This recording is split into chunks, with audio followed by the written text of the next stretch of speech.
your social media, spread the word. We get a lot of people saying that they're loving the messages that's being spoken of by um, the teachers that's coming before you all, and even those of us that's just participating and commenting and bringing forth different scriptures and things like that. So please share it, like it, and subscribe.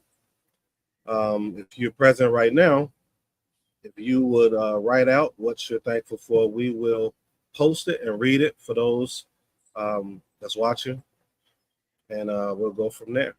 All right. So if there's anyone that wants to say what they're thankful for here on the panel, as we wait a little longer for others to come and bring forth theirs, you are welcome to do so now. I can start. Shabbat Shalom, everybody. Lekulam, my family. I hope everyone's week went well. I'm just simply thankful for the ability to rest and the ability to be here. I'm very, very thankful for all the projects my husband has going on around the house in preparation for our baby and the delivery and all the things. I am very grateful just for family and being able to talk with them and speak with them, even though I live 9 hours away. Yeah, just real simple. I'm just thankful for the Most High for keeping me throughout and my family and loved ones throughout the week, and all the preparation going well so far. So Toda Yah. May the Most High be praised. Toda Rabbah. Shalom, shalom. All right, shalom, shalom. We have people still coming in right now. Please, before you even get settled, after coming in, just make sure you like this video. Make sure you press that share button. Take a couple seconds to share it on your platforms, your social media platforms, for your family and friends. And if you haven't yet, and you're coming back every week, and you haven't subscribed, shame on you.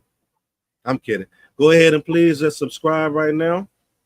This is the moment where we give honor and praise to the Most High.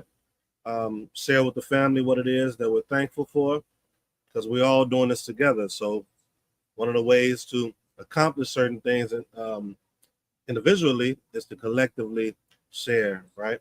So if you will, say what you're thankful for, we will read it. We will post it for those that's watching to see, and those that's not here present that watch it later to see. All right. Anyone else have anything they want to say they're thankful for? And I'll go. All right. Shabbat Shalom, everyone. Shabbat Shalom, Lekulam. I am thankful to the Creator for allowing us to make it to another Shabbat day. Always thankful for the week of just working through whatever we had to work through to make it a success. So Most High is to be praised for that. I'm thankful for just so much has happened in the last 7 days, especially out here on the land, with just the progress of what's going on here, and also, as my sister wife said, with everything in preparation for the baby to come. So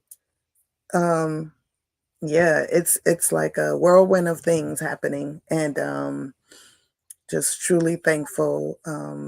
I want to definitely give thanks and praise to the Creator for my Ish and the wisdom that he has continuously poured into us, and for his guidance, and thankful to the Creator for the leadership of our community.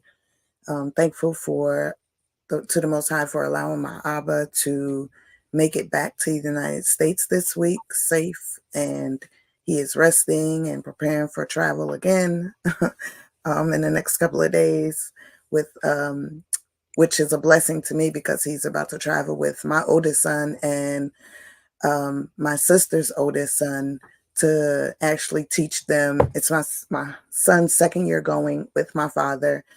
We since 1976, my parents have had a booth at the New Orleans Jazz and Heritage Festival, which has been going on for almost 50 years. And so my parents were one of the first vendors at this particular event. And so my father took my son last year to show him the ropes of how to run the booth and how to run the business of that. And so this year he's taken my son again and my nephew. And so that's a beautiful sight to see that he is passing on the legacy to his grandsons so that they continue the what they began a year before I was born. So, and I can remember the days of traveling there as a child and being there at the festival and watching my parents sell their stuff and different things. So it's just beautiful to be able to see that it's continuing. And I'm just thankful, as I said, for so much to share, but you know, we have to wait to share. So much is going on here. And one thing I am thankful for is yesterday we went out into the community of Hancock County, a certain part of the community, and that was a blessing to be able to just speak to some of the residents of the community and um, and hear what they had to say, hear what they needed for the community, and see how we, as our community, as children of the Creator, can help those who are in need. So that was a blessing, and I just pray that the Most High continues to be with us, watch over us, and guide us, because He said for us to be a light. So I pray that as we do go out and we do the work that He has, obviously, in my opinion, placed in our hands to do, that we are a light and that we're doing it with His blessing. So Toda Rabah for that. Zehu. May the Most High be praised. Toda Rabah. May the Most High be praised. Yeah, Pop, get around. He gets around. He gets around. That's all I can say. All right, if you're tuning in right now, you just came in the room, please take the time to subscribe. If you haven't yet, please like it. And once more, please share. All right, we got to keep repeating.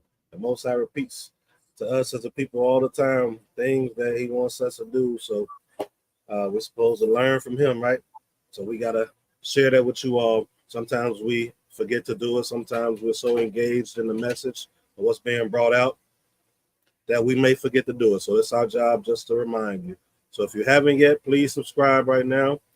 Please like this video right now and share it. All right, it's going to be some good messages this morning and as well as this afternoon. 4 o'clock class, Eastern Standard Time. That's the second class. So please clear your schedule and be ready. All right. Is anyone else that's listening in right now on YouTube or Facebook that want to let us know what you're thankful for? We can share it. All right. And as we wait on that, I guess I'll go and bring forth what I'm thankful for.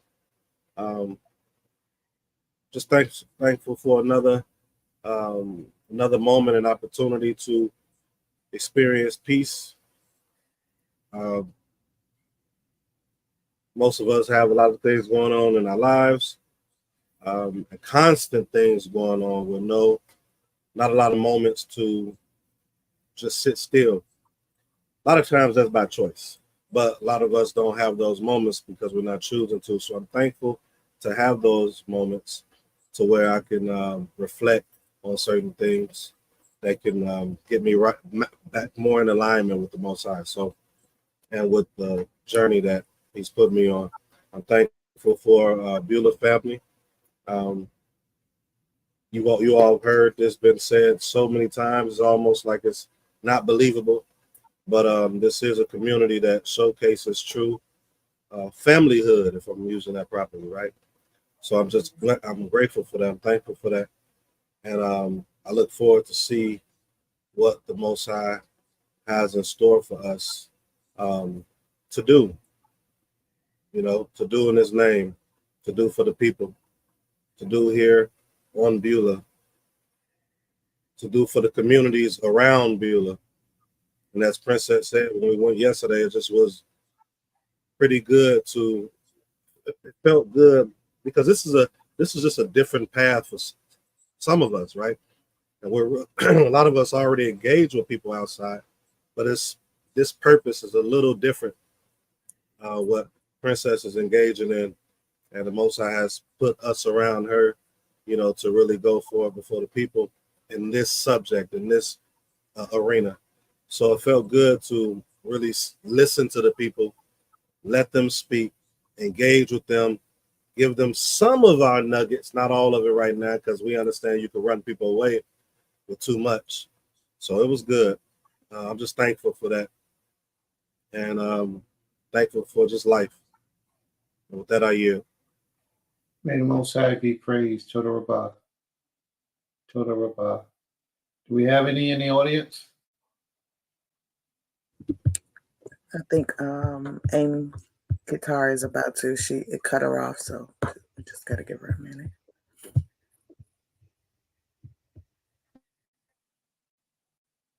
Shabbat Shalom, everyone. Shabbat Shalom. If you haven't yet, please like it. Like the video. We have Zakana Sakari says, thankful for work getting done in and around my home. Grateful, Baba Bila, if I'm saying it right, returned safely. Bilal. She just misspelled it, but Bilal. I'll let him know, Mama Sakari. I'll let him know.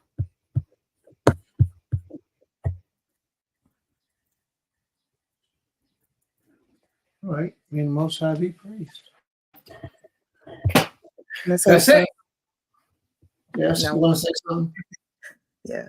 So I did want to, just thank my community for supporting me, because this is the first time I've ever stepped into this type of arena in community organizing. I mean, I've done community organizing all my life, but on this level, and it's like I'm nervous and I'm kind of just like, okay, how are we going to really do this? But I'm thankful that, our community has just stepped up and kind of just been like, okay, what are we going to do? We're following you. And it felt really good to have that support, even though Ezekiel came with us, she stayed in the car, but it was just good that, she even was like, okay, I'm coming. I'm just going to stay in the car. And then, having Sister Joelle there and then Naseekh there, it was just like, that you could tell the people were like, oh, what are they about? And it just felt really great to be able to say, okay, as a community, we're doing this together. Just like when we went to the event last week and we all were there together. So, it feels great to be able to have that because it's not something we just keep talking about amongst one another. We're actually doing it with one another. And so I just pray, like in this endeavor, that the Most High actually allows us to be more than what we talk about, to actually utilize us in the way that He knows and He sees fit, and that we're able to really pick it up and carry it on. So that's it. Say who. Most High be praised. I don't know if you finished yet, but you'll come up with another one in a moment. Just give her a few minutes so you can get it together. Ishti, my wife, says, Shabbat Shalom, I'm grateful for another day. I'm also grateful for the delivery of my nephew and safe return of my sister. I'm grateful for the Most High's provision and His safety over my life. And we're talking about Valerie, for those that's wondering. Yeah, what's she named the baby? Benjamin. Benjamin. All right. May the Most High be praised. Toda Rabbah. May the Most High be praised. Ain't nothing like the birth of a new child coming into the nation, especially when it comes to good parents that can fit and able to assure him the best of possibilities of a great future. May the Most High be praised. Toda Rabbah.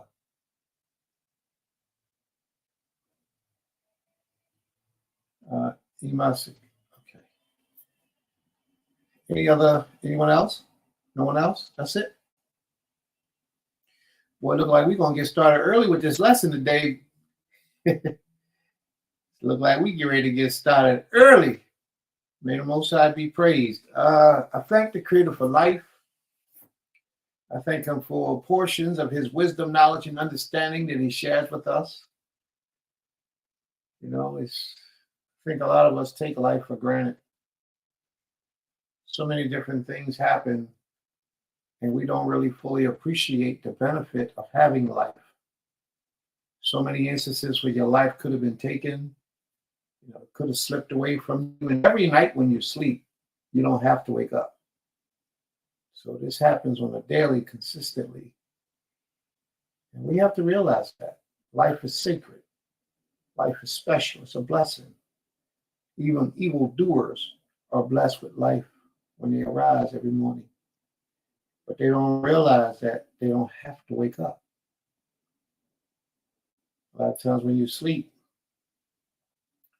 if your soul don't reconnect with your body, you ain't getting out that bed. And it ain't nothing but the Creator, his servant, showing your spirit, your soul back to your body so you can wake up again. So I thank the Creator for that portion of life.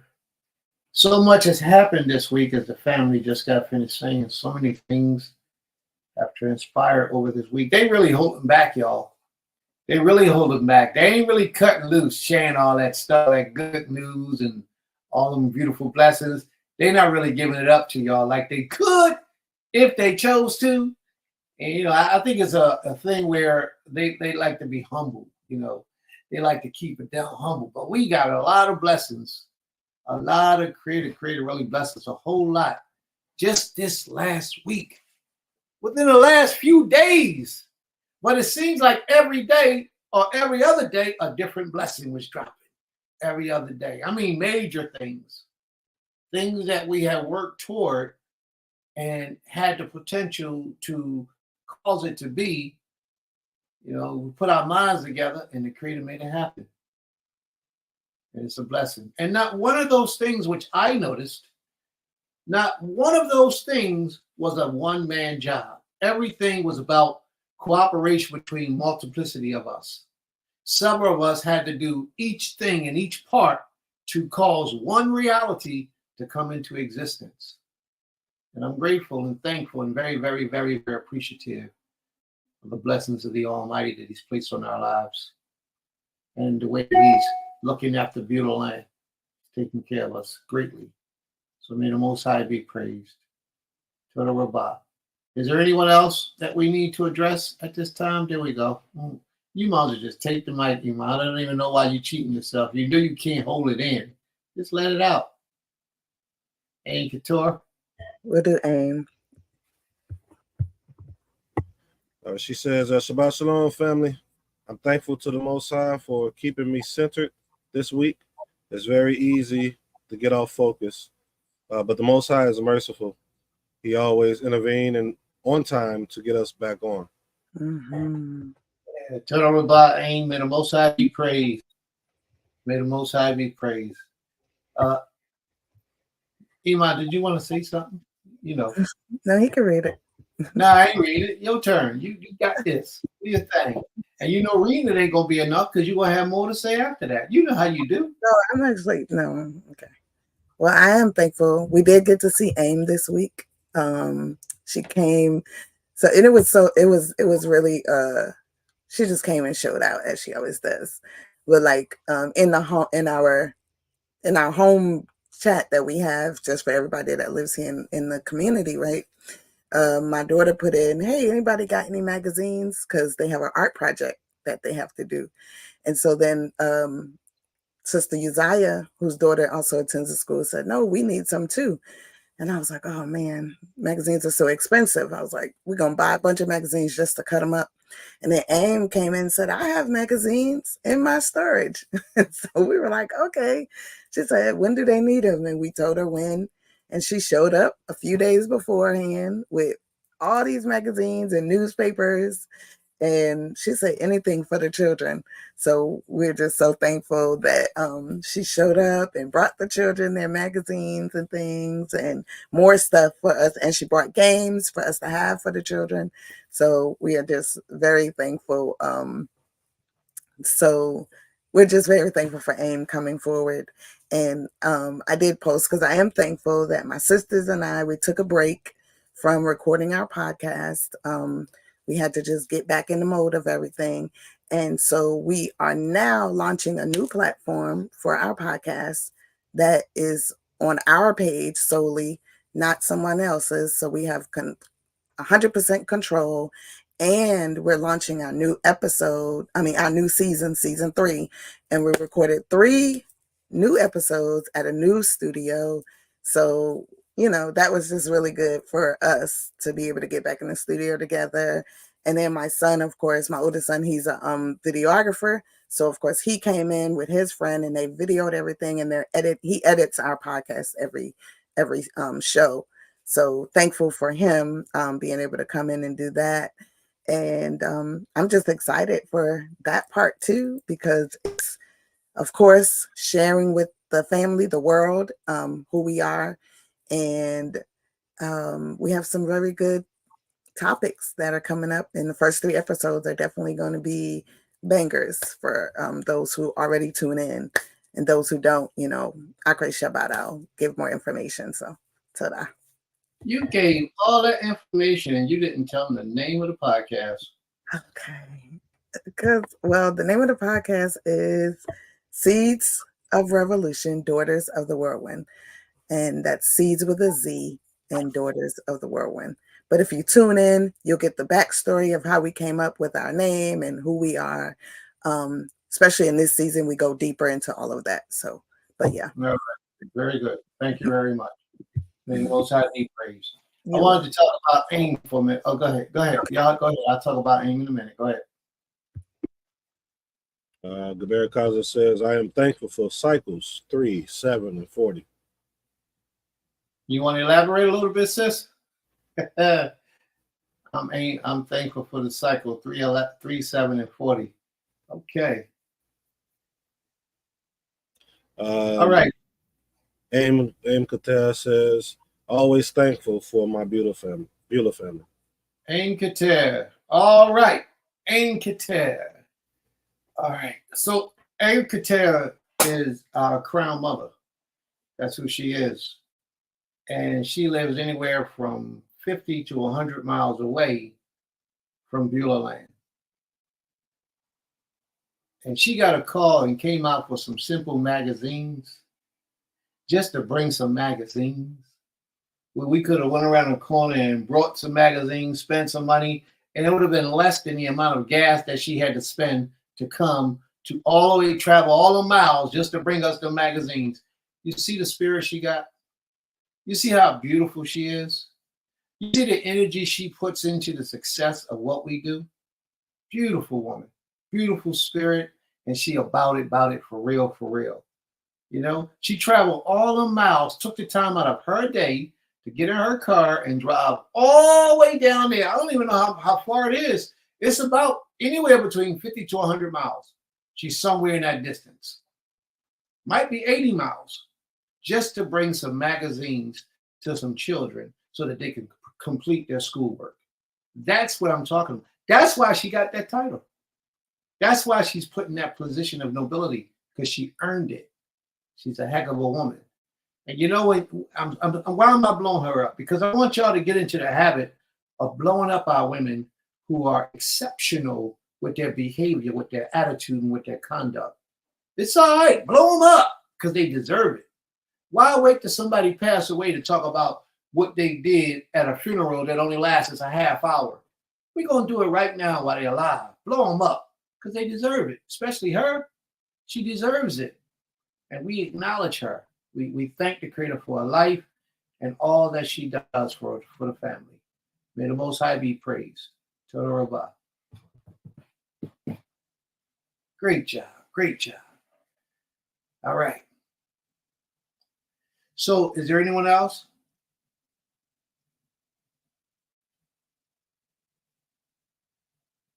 All right, Mr. H. Right. Aisha Gaber Kazar says, those are special numbers in many ways. 3 days to solve a problem, 7 days of renewal, 40 years for growth, and the body also renews and cleans itself in different cycles. 3 days to solve a problem, 7 days of renewal. Yes, everything renews in 7 days, and 40 years for growth. And the body also renews and cleanses itself in different cycles. And they say when you get to the age of 40, you are a new individual. They do say that. They say that when you reach the age of 40, if you ain't got your life together by 40 and you on that path, you ain't there by then, not there, but you change from what you used to be. And when you get 40, you just get a new mindset, a new way of looking. I wouldn't know because 40 is next. Well, I got a quarter of a year for that. 39 3/4 plus a quarter. Yeah, I got like a quarter of a year for the last 5 years. I had a quarter of a year, 39 3/4 for 5. Yeah, right. So, but that's what they say about when you get to 40. They say that's what happens when you get to 40, that you have a reset, but that reset be like a eye opener. You start to see life differently. You start to see things differently. You handle with more responsibility. So I fully understand where she's coming from with that. A lot of people won't understand until they get to see 40. 30 is one. 30 is one of those resets. And then 40 is another reset. And then somewhere you get around like 55, I think. 50 or 55, I think, is the next reset. And then after that, you just keep on moving. You just grow in wisdom, knowledge, and understanding. It's like incredible. And that's why the Creator set the age of an elder to be 50. Because he had to wait until that reset came into that man's life when he can observe and sit back and appreciate what he's been through, what he's achieved, and what he's done. So may the Most High be praised. Thank you for that, sis. Thank you for reminding us of that, because you're absolutely right.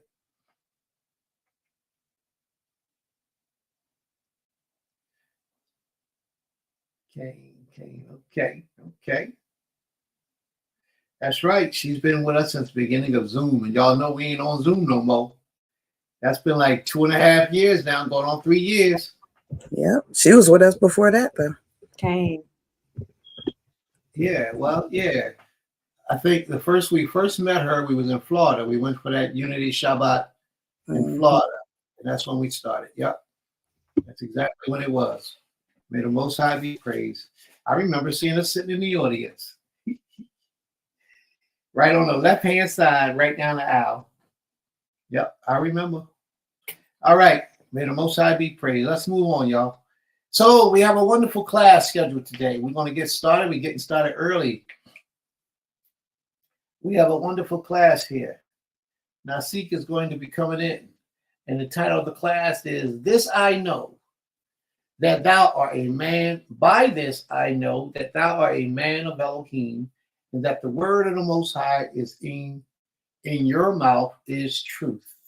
And I believe this is part 2. Is that not that right, Naseekh? This is part 2, okay? All right.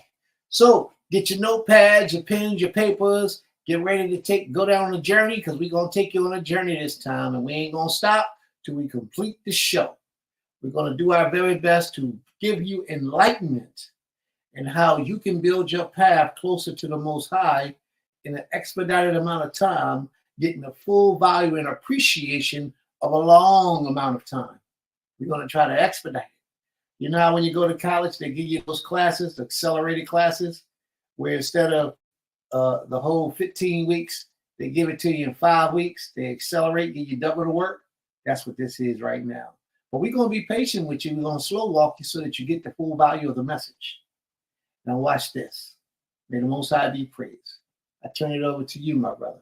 Naseekh.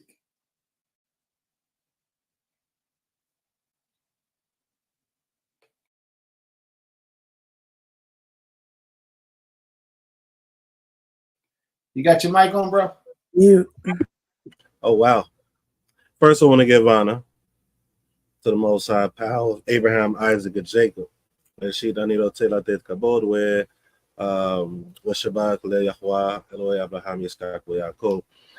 I want to give honor and praise to my parents, because without them, I wouldn't be able to bring forth this message. I wouldn't have been able to meet none of you all here.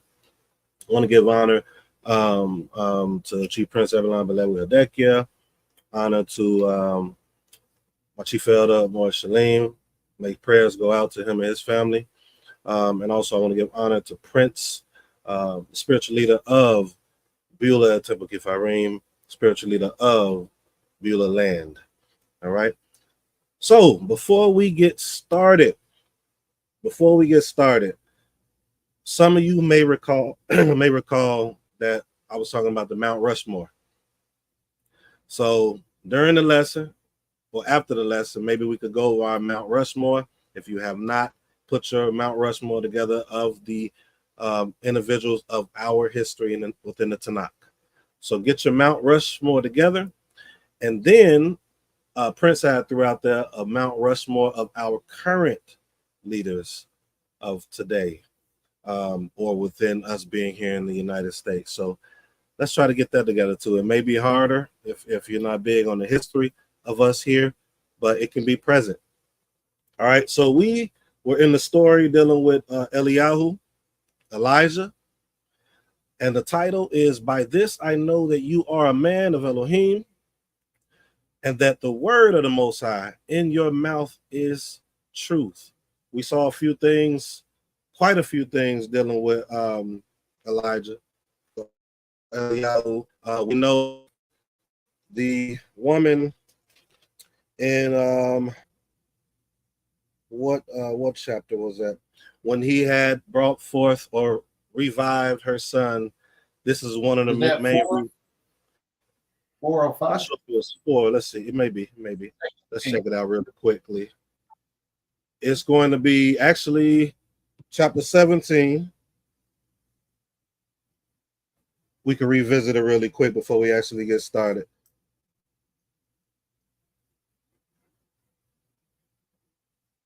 Yes, verse 24 in chapter 17, 1 Kings. It said, "The woman said to Eliyahu, now I know through this that you are a man of Elohim, and that the word of the Most High in your mouth is true." Right?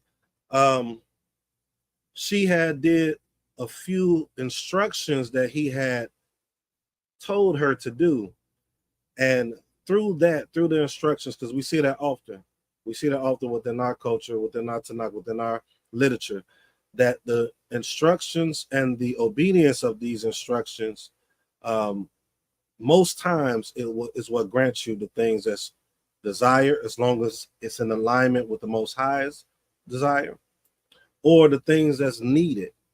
Instructions is one of the biggest things in our lives that we should pay attention to if we want an outcome that we want or that we need. All right. And that's what this woman was able to get done for her and her son. Okay. So we're going to start in 1 Kings 22 and 24. We're only reading one verse in that whole entire chapter. We have went through this already. But I wanted to pinpoint something. Okay. I wanted to pinpoint something. This is dealing with Jehoshaphat, right? When he was dealing with the prophets that was just telling him whatever he wanted to hear in regards to them, him wanting them to prophesy about a matter. And we see in verse 24, only reading one verse in the whole chapter, Zedekiah, son of Kenana, then approached and struck Micaiah on the cheek and said, "How is it that the Spirit of the Most High passed through me to speak to you?" I wanted to pinpoint that. I wanted to go into that because a lot of times it's not due to our positions. It's due to our walk and our obedience and the instructions that we have received that dictate that the Most High is actually dealing with us, right? The title is, "By this I know that you are a man of Elohim, and that the word of the Most High in your mouth is truth." Instructions is normally coming from a servant of the Most High to a person or the people. That's one way. Consistency of how they operate is another way. The obedience there with them is that second way, right? And a third way is moving in authority. And we're going to see that as we continue to read. But Micaiah was still moving in authority in this chapter. We're not going to read it. We already read it before.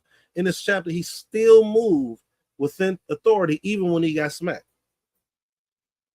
Right? Even when he got struck. Even when he was challenged with how is it that the Spirit is working within you? We've been doing this for a while. Where you come from? Right? But even with that Spirit that he had that's working through him, it was different factors that solidified that Spirit was truly within him. All right? It was different things that had to be solidified to show that Spirit was within him. So we're not going through that chapter, but I did want to start there. So we're going to jump to 2 Kings 1. We're going to start in 2 Kings 1.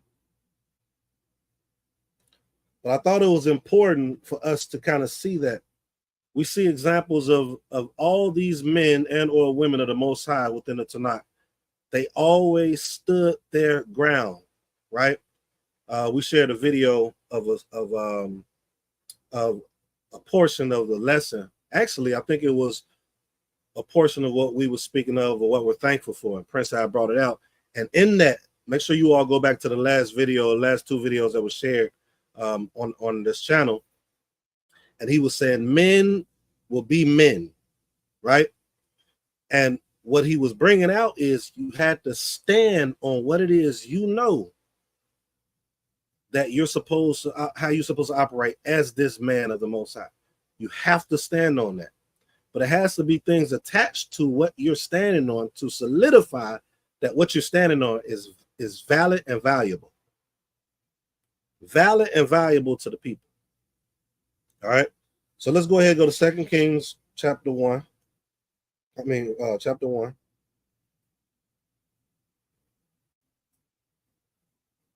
And we're going to start at verse 1.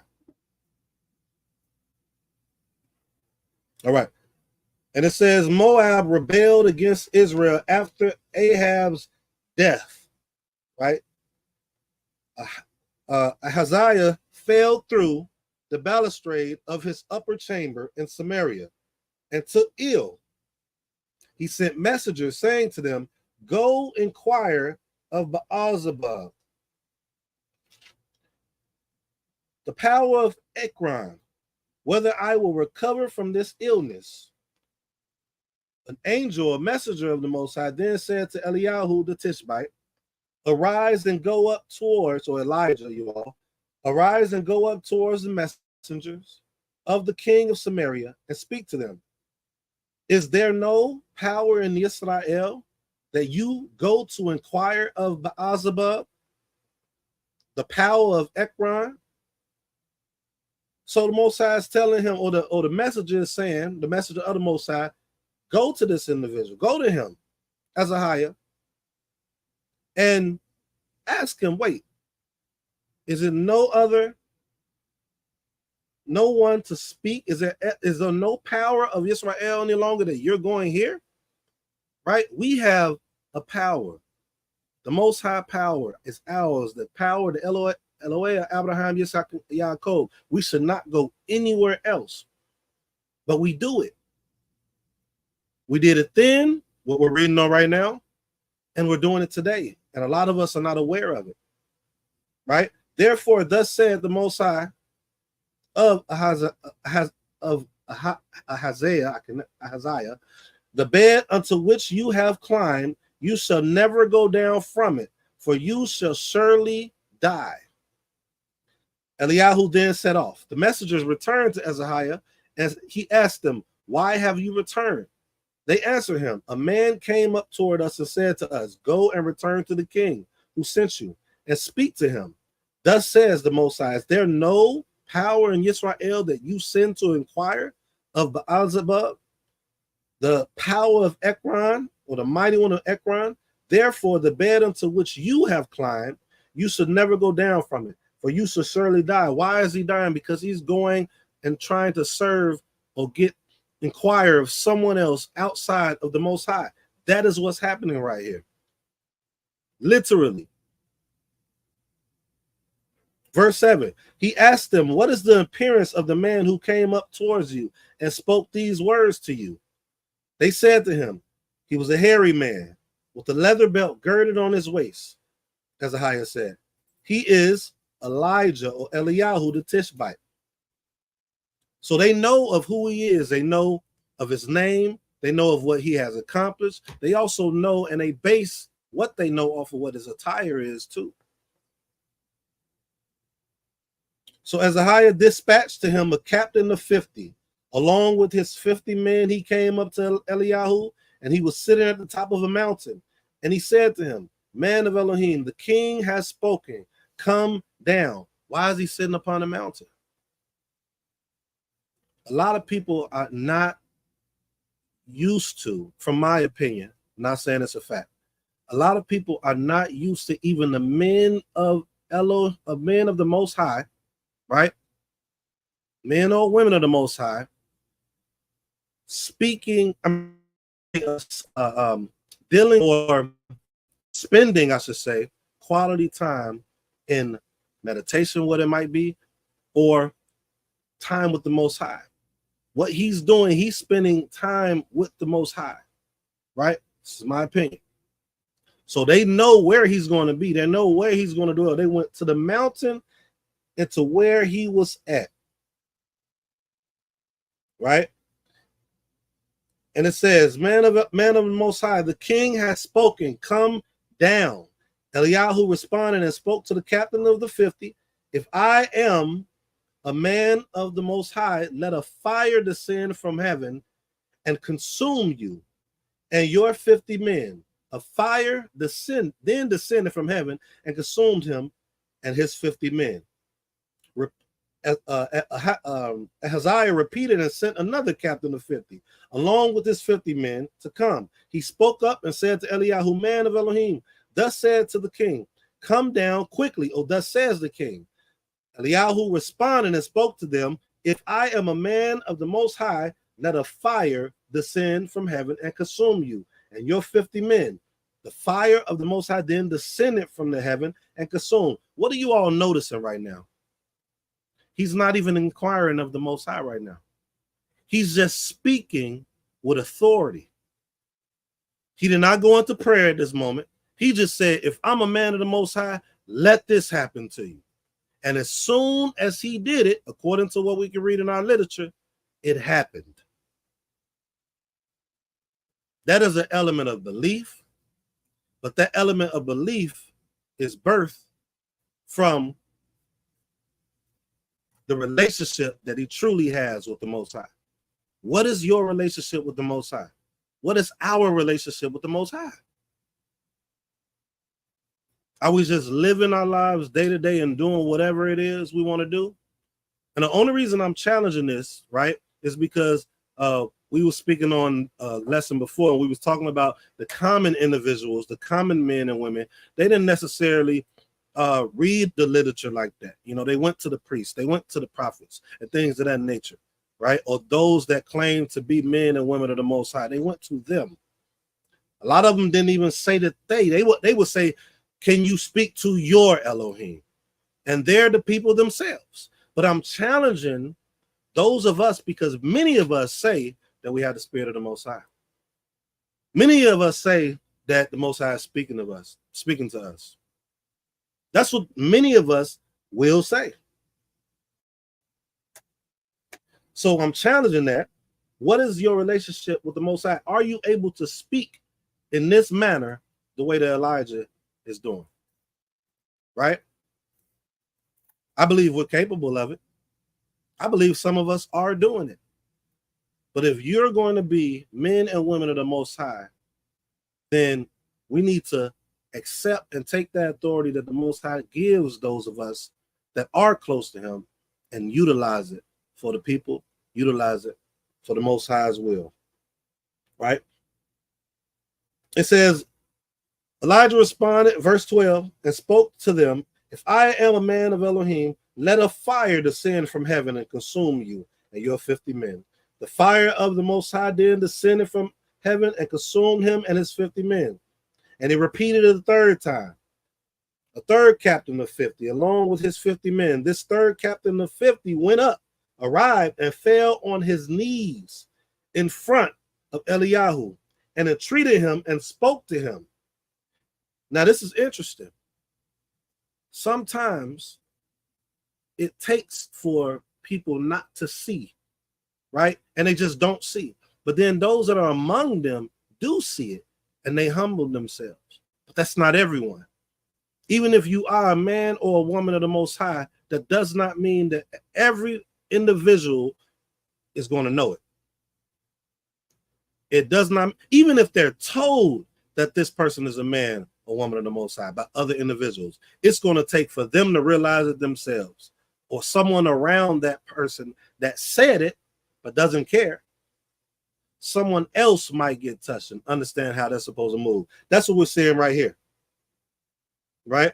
It said he fell on his knees in front of Eliyahu and entreated him and spoke to him. Man of Elohim, please let my soul and the souls of these 50 servants of yours be worthy in your eyes.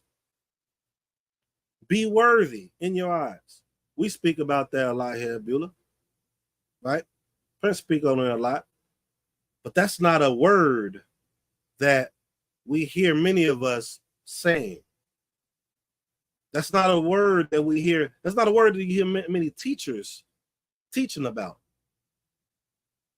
Everyone is equal is what we believe. The one thing that 9 times out of 10 that we are equal in is that we're humans.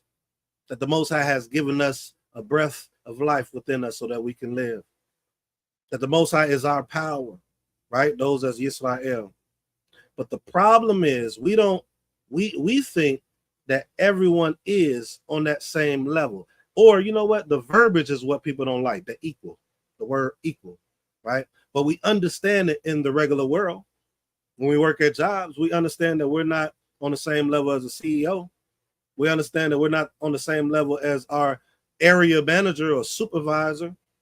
We understand that, but when it comes to our culture, we don't understand it. We don't understand it. But what's interesting is this individual has said that, please let my soul and the souls of these 50 servants of yours be worthy in your eyes. Behold, a fire has descended from heaven. This is verse 14, and consumed the first 2 captains of 50. So this is the captain speaking. This captain is saying this about him and those that came with him. And he's humbling himself. And he's a captain. How many of you all are captains? How many of us are captains? Right? So he's expressing that the first 2 captains of 50 along with their groups of 50. But now may my soul be worthy in your eyes. All right? And the messenger, verse 15 of the Most High then said to Eliyahu, go down with him. Do not fear him. So he arose and went down with him to the king. All right. Verse 16. Eliyahu said to Ahaziah, thus said the Most High, because you sent messengers to inquire of Beelzebub, the mighty one of Ekron, is there no power in Israel of whose word to inquire? Therefore, the bed onto which you have climbed, you should never go down from it, for you shall surely die. Right?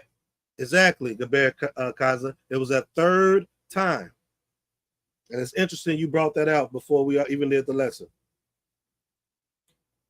But a lot of us overlook this verse 16. We're inquiring of someone else outside of the Most High. The Most High does not want us to inquire of someone else telling you this, Yisrael, or those that go by Yasharah or Yasharah. The Most High is not wanting us to inquire of someone else before him. And And since he did that, he's going to die.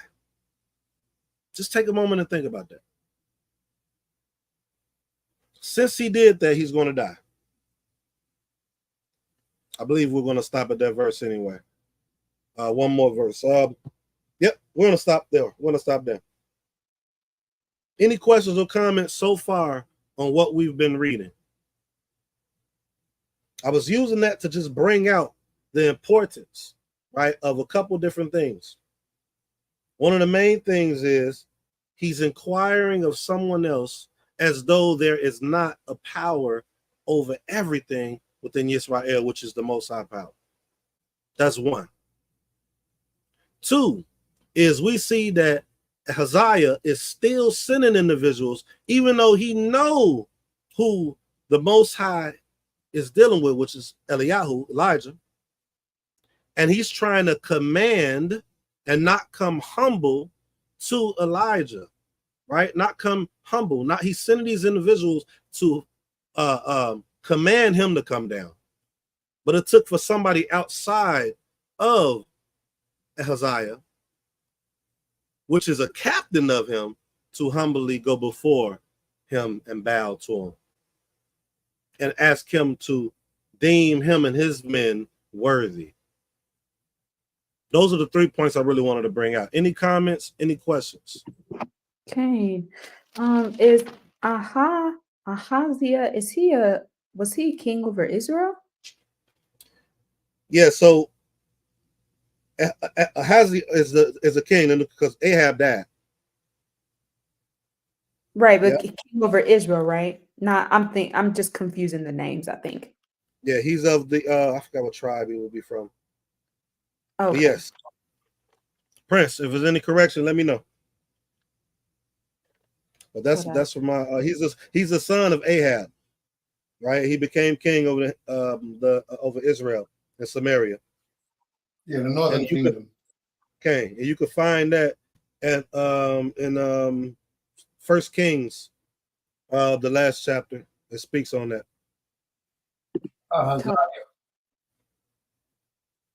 Mm-hmm.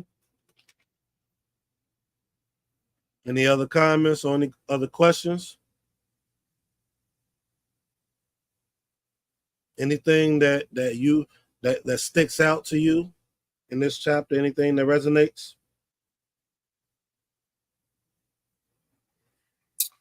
I believe Bayeeth is Lord of the Flies. I'm gonna look it up and see. I believe that's what it means. And it's interesting, even when you bring that out, Prince, that you have a king, a leader that is, and the people of this king is going to be doing the same thing, right? 9 times out of 10. And we have this leader of the people that's in his own walk, in his own case, inquiring outside of what he knows. He knows that the Most High, Yod-Heh-Wah-Heh, right? The Most High, he that calls us to be, is the power. But yet he still goes to the Lord of the Flies, is what Chris is about to confirm it, but the Lord of the Flies. Absolutely. Lord of the Same Flies. case today. Can you bring that out a little bit? How he's still doing it today? I think it's so interesting. So that's a good, he got me on point. All right. So any reverence, any worship, any glory in regards to what is the power over Israel belongs only to the Most High. Any messenger, anybody that's sent of the Most High will say the same thing. But yet, us today, we're not giving all credit and honor and glory to the Most High power. We're not. We're not doing it. Many of us are, and that's due to us losing culture. That's due to us not understanding order properly.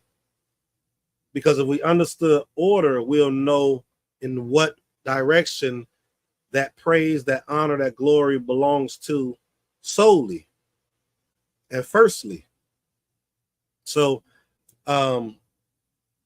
yeah, that's my answer for right now.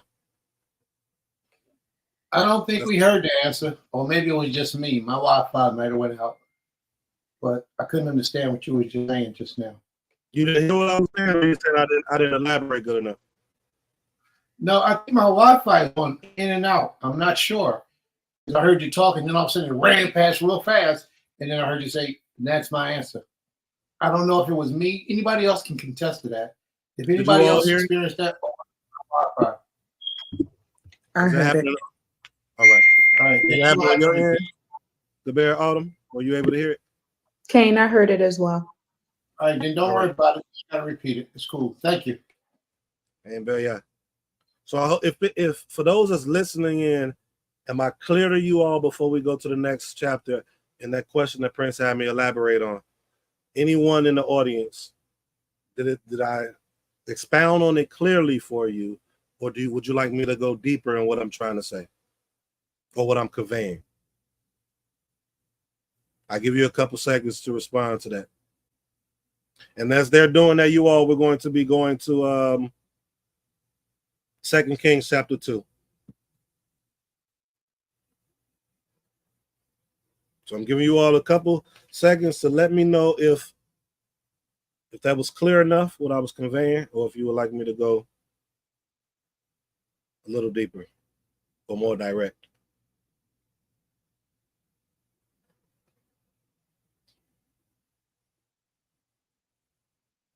All right, clear. All right. We're going to go ahead and continue all. And we're going to go to chapter 2, verse 1. 2 Kings, chapter 2, verse 1. And there's a couple schools of thoughts on what's going on with Eliyahu that we're about to read about, Elijah. We're not going to really touch on that at all, unless you all want us to. So let's just keep reading, though. It happened, verse 1, when the Most High took Eliyahu, or Elijah, up to heaven in the whirlwind. Elijah went with Elisha from Gilgal. Eliyahu said to Elisha, "Please stay here, for the Most High has sent me to Bethel." But Elisha said, "I swear as the Most High lives, and by your life, that I shall not leave you." So they went down to Bethel.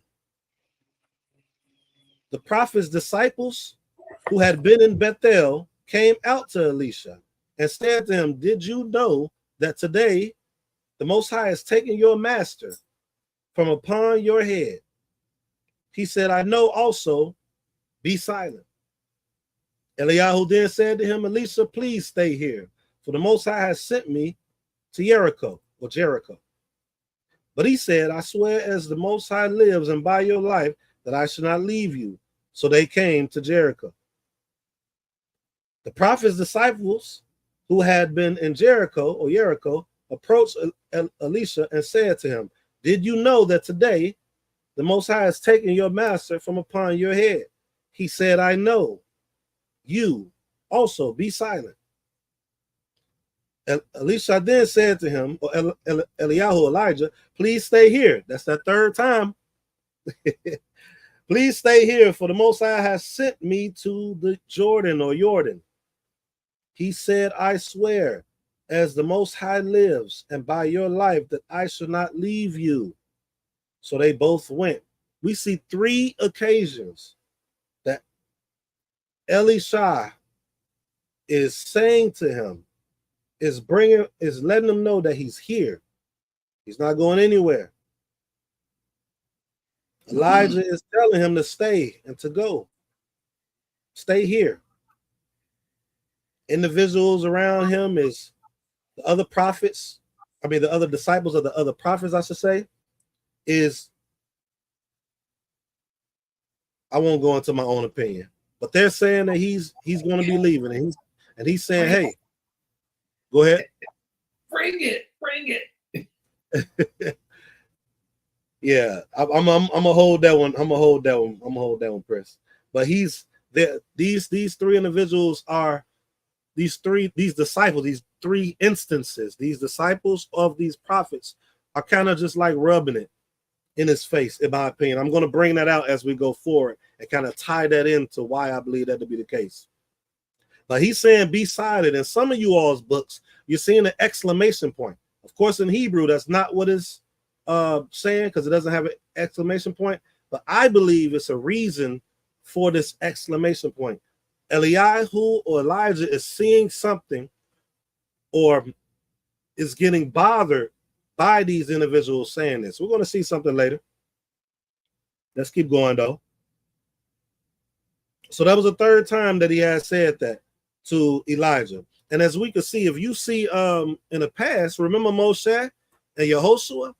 Yehoshua was, it's within our culture, typically, people are raised up in certain positions. People are learning from someone that may have been there before them, someone shoulder that they may be having to stand on in the future. And we see that. We saw that with Moshe and Yehoshua. And Yehoshua followed him up to the mount. Y'all remember that? He didn't go in there with him, but he followed him into the mount. He was getting prepared for something. We saw that with Shemuel and Eli. Same thing, right? Even to the point where Eli wasn't getting that word from the Most High, was going to Shemuel at that point, but Eli recognized it. Eli recognized, just like this person in the last chapter we read, recognized that he needed to come before Elijah and be worthy, right? He recognized. Everyone do not recognize these things. A lot of us are not, our discernment is not there like we believe it to be. But a lot of us need to just dig deep and go forward and ask the Most High to present that to us and not present it in our own mind. But Eli recognized and said, wait, hold on. I want you to do this when you go back and lay down. Ask these questions. And then when that answer came forth, he knew that the Most High was speaking to him. Where am I getting at? These examples, we see that these individuals are standing on the shoulders of those before them. We see that that's the case right here with Elijah and Eliyahu. It's nothing wrong with that, you all. It's okay to learn and grow from someone that came before you, even if the Most High is putting you in a certain direction. They're all the same directions. All these prophets and these individuals, men and women that the Most High use, are doing the same thing. They're going in the same direction. They may have different platforms, or they may have different pieces that they have to add to that puzzle, but it's going in the same direction. So it's okay to learn, to build, to grow with those before you. Stand on their shoulders. And this is the example, and this is our culture. We continue to move and go by ourselves. We miss blessings, and we're going to see that here with Eliyahu. All right. Where am I at? Okay, so he said in verse 7, he said, I swear, verse 6, as the Most High lives and by your life, that I shall not leave you. So they both went. So it took that third time, right? So now Elijah, even though he knows Elisha is there, he still was testing him. That's what I believe. He tested him. Here, stay here. Could have been testing him, or it could have been something else. But I'm just going to roll with that for now. All right. Elijah, verse 8, took his mantle and folded it over and struck the water.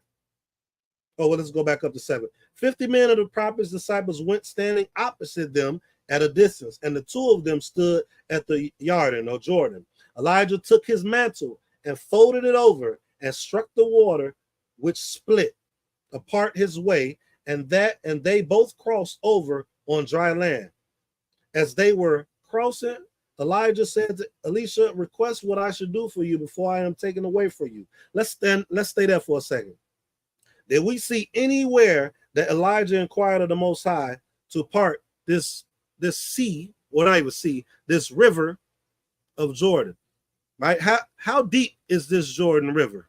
Does anyone know any history of how deep it can be? If not, no worries, I'll tell you. But does anyone have any knowledge of how deep the Jordan could be? So it's not like they're just walking over that water, right? So it's said that the Jordan or the Yarden can go as deep as 17 feet back then. 17 feet. Now they say it's around 6.5 feet, which is still taller than most of us. So he would have still had to do the same thing. I put that out there because some people may be listening back, or if they take the knowledge that we're bringing out right now and they share it with someone else, you need to know that this water was just not some little puddle of water. So he didn't even inquire of the Most High to part this water. He showed the authority that the Most High is working within him, right? What's the lesson? By this I know that you are a man of Elohim, and that the word of the Most High in your mouth is truth, right? That authority that he had to be able to just do what it was, to split this. What does this remind you of? Who does it remind you of? Anyone? Moshe. Moshe, right? Did we see Moshe inquire of the Most High to make that happen? Does anyone remember? That's a homework assignment, unless you know. Wait, didn't he inquire for like a quick second and then No, he stood on the rock all day, all night, all that night, and he called out to the elements, and they moved. That's right. Command, reading that authority. Mm-hmm. That authority. And with Eliyahu in this one, it just said he took his mantle, folded it over, and struck the water, which split. No words. It says no words, right? So I thought that was amazing. And we want to see something as we go into Elisha as well. All right. So he says, request what I should do for you before I am taken away from you. So Elisha is seeing what's happening with Eliyahu. He has his journey with the Most High individually, but he has his journey with Eliyahu, and he's seeing what he's accomplishing. And watch what he says, what he wants. Elisha said, may twice as much as your spirit be mine. As twice as what your spirit be mine, right? But it's not just what he's doing. It's his character, and it's how he's moving with the Most High. Can you imagine people today speaking like this? There's some that do, but it's not much, right? Pride be part of that most times. But a lot of us today, we're not even giving honor to those that come before us. We're not understanding that we couldn't be doing what we're doing now if it wasn't for those before us. Even with those before us that has different ideologies, right? But they accomplished great things for the people. They are still those before us, and we're standing on their shoulders. They're doing it's different directions, but going to the same goal, right? As long as you serving the Most High properly, right? It's different directions, but it's going to the same goal. We still should give that honor, and that's why we're trying to, at the end of class today, we bring out our Mount Rushmore.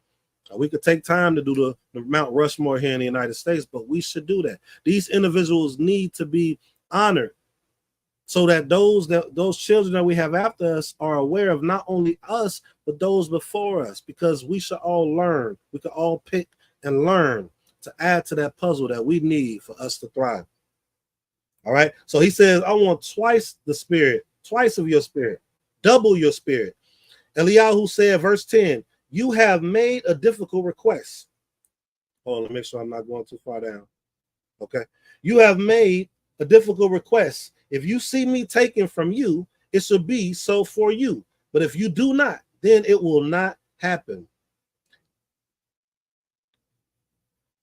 I think that's important too, what just happened. A lot of times today we have people who are prophets, say they're prophets. And typically whether you're a Christian or whether you are Yisrael, they say things that are going to happen. And I'm not saying this is wrong of them doing that, by the way. I'm just using what we're seeing in this text. And we're seeing that Elijah is saying that if this happens, then this will be, right? So it's something that's needed to take place for this to be fulfilled. You understand? You all understand what I'm saying? Like it's something that when we're putting something in the air to get that confirmation, it needs to be something attached to it for you to know that this is of the Most High. Most High, if this is what you want me to do, please show me this to bring confirmation. That's what Elijah just did right here, expressing to Elisha. Eliyahu said to Elisha, if you see this, then this is so. But if you don't see this, then this is not so. We should throw that in our culture, in how we, in our individual culture, I'm talking about like how we move individual. Some of us are not on land or in communities, but I'm throwing this out there. We should throw that in how we operate. Show us this way, oh great King, oh Most High. If this is what you want me to do, show me this and this will confirm, right? Or show me this a couple times and this will confirm. That number 3, right? All right, let's keep going. Verse 11, as they were walking and conversing, behold, a chariot of fire and horses of fire appeared and separated between the two of them. And Eliyahu ascended to the heaven in a whirlwind. Elisha was watching and shouting, Father, Father, Yisrael's chariot and horsemen. And then he saw him no more. He took hold of his garments and rent them into 2 pieces. So something's interesting right here.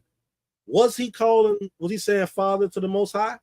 Or was he saying it about Eliyahu, Elijah? Right? Called him his servant, called him his attendant in some translations, right? Master. But he's saying Father, Father. Is he talking to the Most High or is he talking to Eliyahu? He could be talking to Eliyahu, right? He looked at him as a father figure or a father in general. And he rent his clothes into pieces. Verse 13, he picked up Eliyahu's mantle, which had fallen from him, and he returned and stood at the bank of Jordan.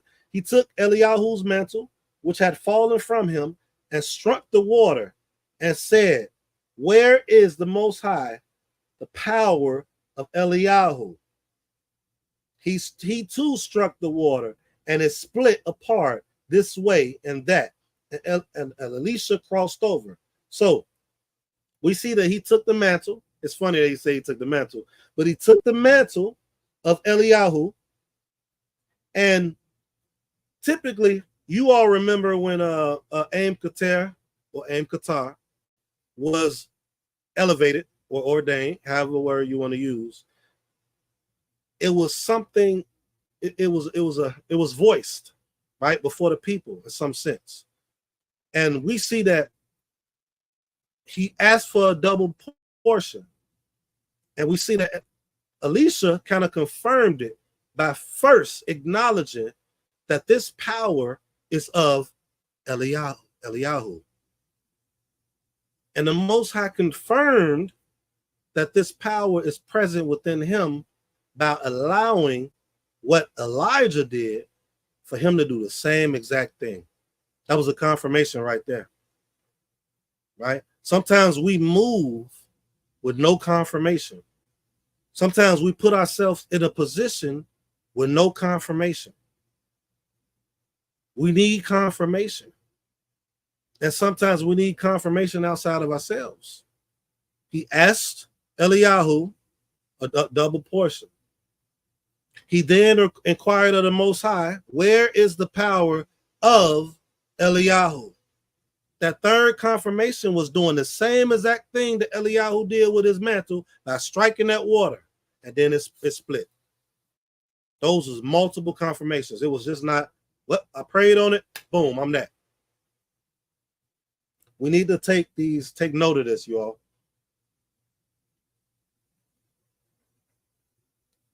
All right, Verse 15. The prophet's disciples who were from Jericho saw him from a distance and said, the spirit of Eliyahu has rested upon Elisha. So now they're saying the spirit rested upon him. They came towards him and prostrated themselves to the ground before him. They said to him, behold, among your servants there are 50 able-bodied men. Let them go and search for your master. Perhaps the spirit of the Most High has carried him off and hurled him onto one of the mountains or one of the valleys. Can somebody tell me what your version says at the end of that verse? I just want to see what it says at the end of that verse. End of verse 16. Or it may be a different verse than you all's.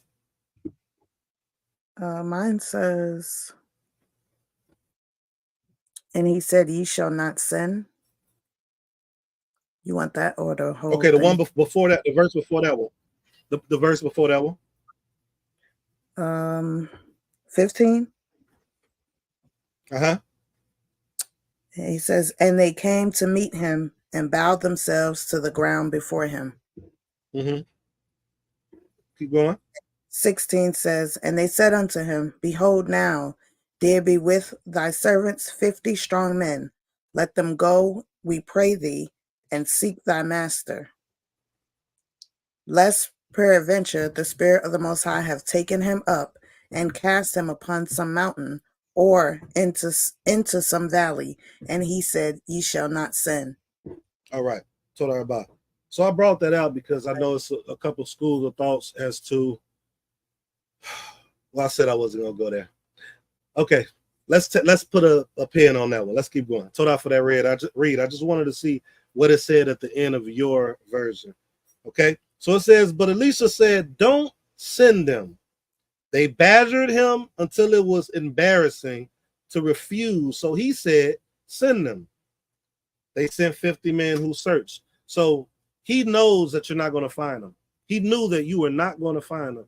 But since you all are haggling me about doing this, it says that they badgered him, right, until it was embarrassing. He said, go ahead. Okay, you'll find out on your own, right? So he sent 50 men who searched for 3 days, but could not find him. They returned to him. He was staying in Jericho, and he said to them, did I not say to you, do not go? I told you this already. Do not go. So these individuals just, I don't know what it was they really truly wanted to search out or find, but if this was a whirlwind and it took them, it was no way that they was going to find him in a distance of where he would have been taken, or if it's the heavens, depending on what school of thought you all have, right? Let's keep going. Verse 19, the people of the city told Elisha, behold, living in this city is pleasant, as my master can see, but the water is bad, making the land deadly. He said, get me a new jar and put salt in it. And they brought it to him. He went out to the source of the water and threw salt there. And he said, thus says the Most High, I have cured this water. There should no longer be from it death and bereavement. So the water became cured unto this day, like the word of Elisha that he had spoken. Somebody tell me what the Most High told him to say that. The Most High, where did it say that the Most High told him? Right? It says, thus says the Most High. Let me read that again for you all. One more time. Verse 19. The people of the city told Elisha, behold, living in this city is pleasant, or is pleasant as my master can see, but the water is bad, making the land deadly. He said, get me a new jar and put salt in it. And they brought it to him. He went out to the source of the water and threw salt there. And he said, thus said the Most High. And he said, thus said the Most High, I have cured this water. There should no longer be from it death and bereavement. Let's stop there. Previous to this, we always saw the men and or women of the Most High literally being told something, right?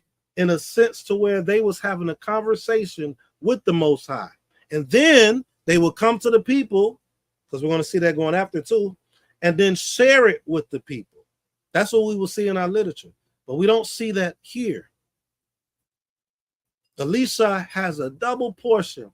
He is moving with authority, knowledge, wisdom, and the spirit. And consistency of him actually doing servitude of the Most High. But he said, thus says the Most High, I have cured this water. There shall no longer be from it death and bereavement. So the water became cured until this day, like the word of Elisha that he had spoken. Let's keep reading. Verse 23. We're going to 25. We're done. End of the chapter. He went up from there to Bethel. As he was going up on the road, some young lads came out from the city and mocked him, saying to him, go on up, bald head. Go on up, bald head. He turned around and saw them and cursed them in the name of the Most High. 2 bears then came out of the forest and tore apart 42 of the lads. It's important that we look at that number. Most people, when they read this, they'll say, wait a minute. So he cursed some children for calling him bald head? Look at how many lads there are. First of all, they're not children. They're older. It was a mob of them. It was 42 of them. Right? So 42 of them are coming and telling him to go on up. Why are they saying go on up? It's a school of thought that teaches that when they said go on up, what happened with Eliyahu? He was taken up. Right? So they're mocking him. If you think you as great as Elijah, go on up. Go on up, bald head. Right? So it's 42. That's a school of thought. And that's kind of my school of thought too. Right? But the part that I want you all to really look at is these 42 individuals, 42 young lads is coming and mocking and doing all these things to the man of the Most High. And then they are getting mauled by bears just because he cursed them. Right? Or he said whatever he said to them in the name of the Most High. And this took place with them. How many of us are doing things to people and men or women of the Most High? And then when things happen in our life or breakups or your congregation gets broken up or whatever it is, you might want to see and look at what you might have done to somebody who you did not deem who was a man or woman of the Most High.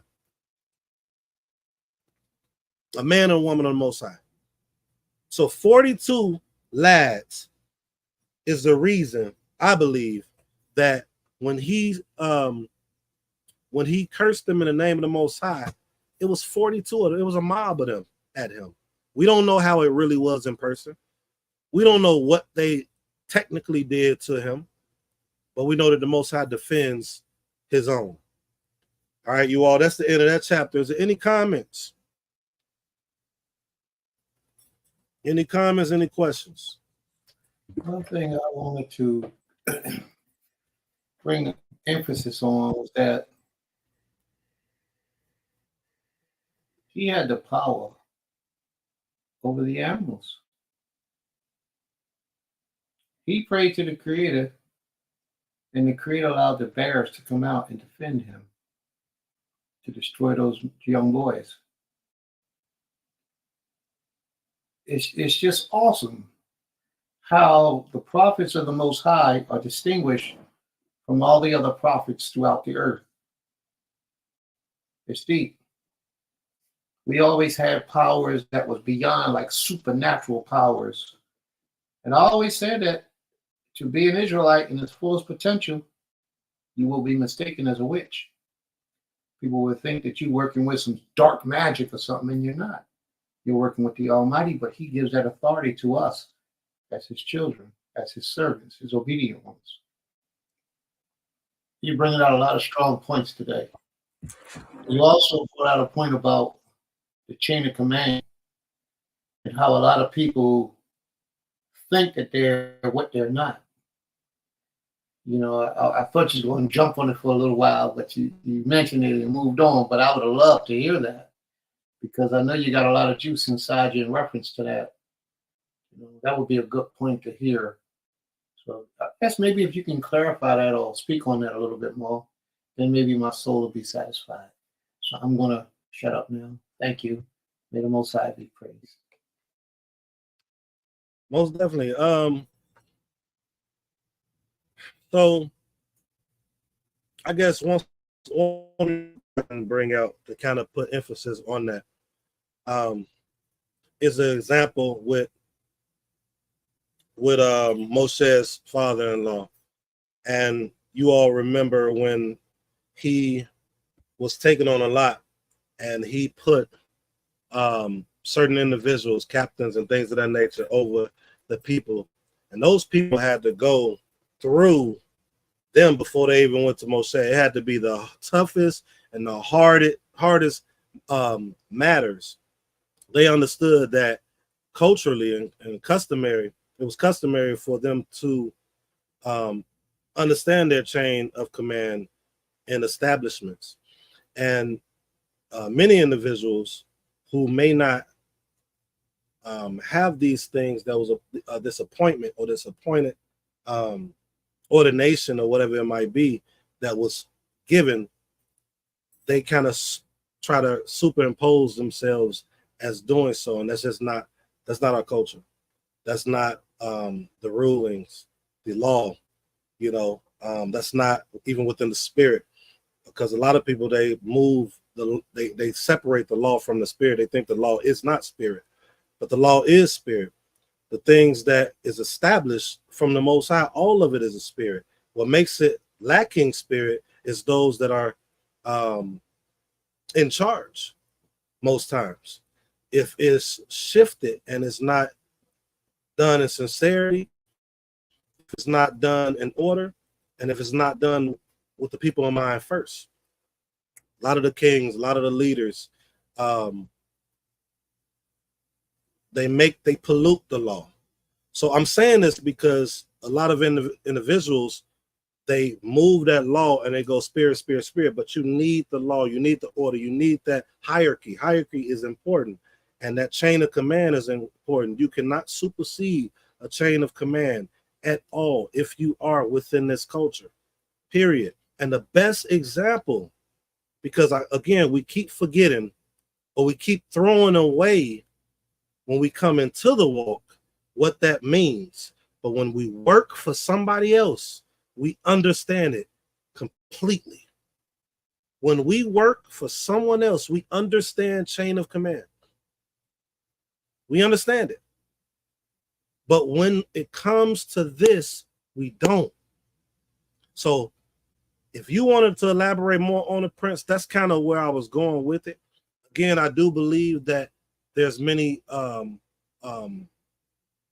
entities in regards to how we speak on today, right, in modern times, to where you have different prophets, right? They all going with the same message and they got their own thing. But if you're within an establishment, if you're within people, right, the establishment dealing with community and things like that, there is chain of command.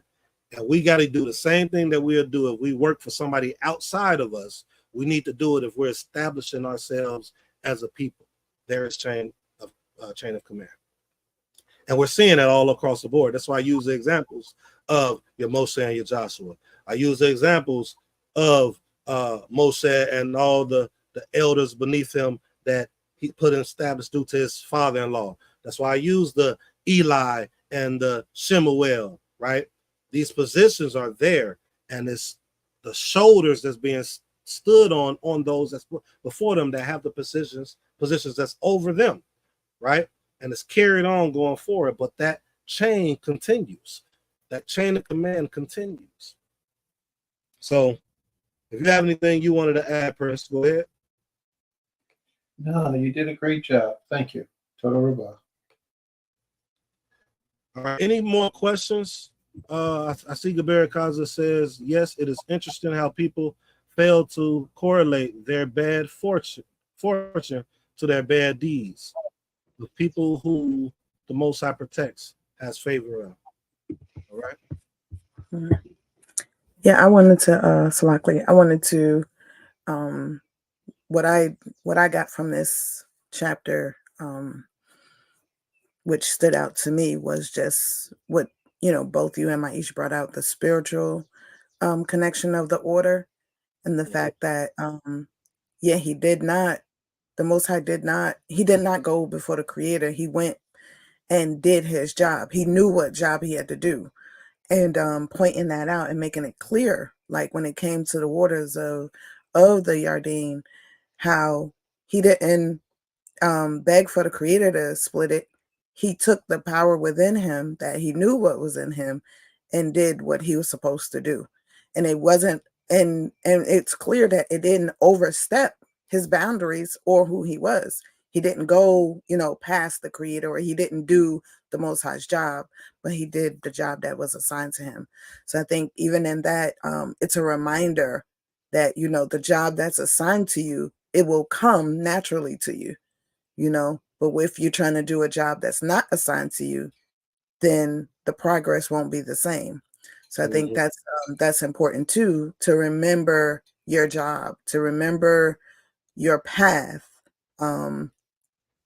because you can easily, go off astray or listen to what other people have to say, and then that power that, as you titled this, that power that is within you, that is truth, will not be truth anymore, because it'll be altered by other people's opinions and not by what the Creator gave to you. So I definitely appreciate bringing that out and showing us the importance of that.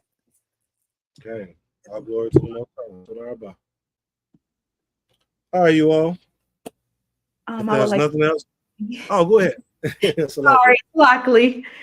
Yeah, at first when you kind of pointed out that Elisha or Elijah didn't ask per se the Most High to do this thing or go before the Most High before they did something, right?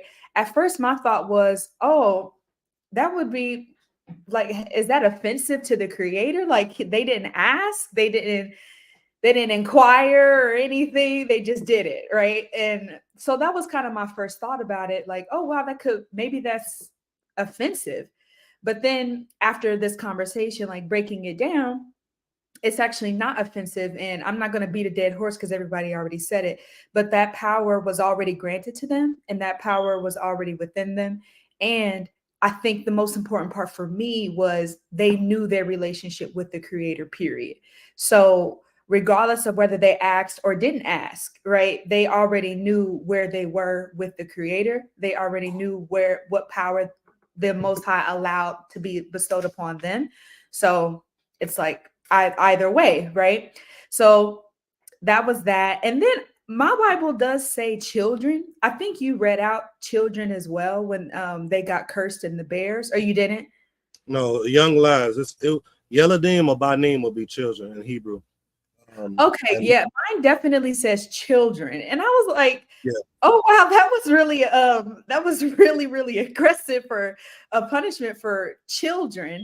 But even if it was children, right? Even if it was, I had the thought like, well, you still aren't supposed to make fun of and disrespect the Most High's elite. Like you still aren't supposed to do that. So if that's the punishment, that's the punishment. But I just wanted to make sure that my Bible says something different because it said children. So yeah, they translated as that.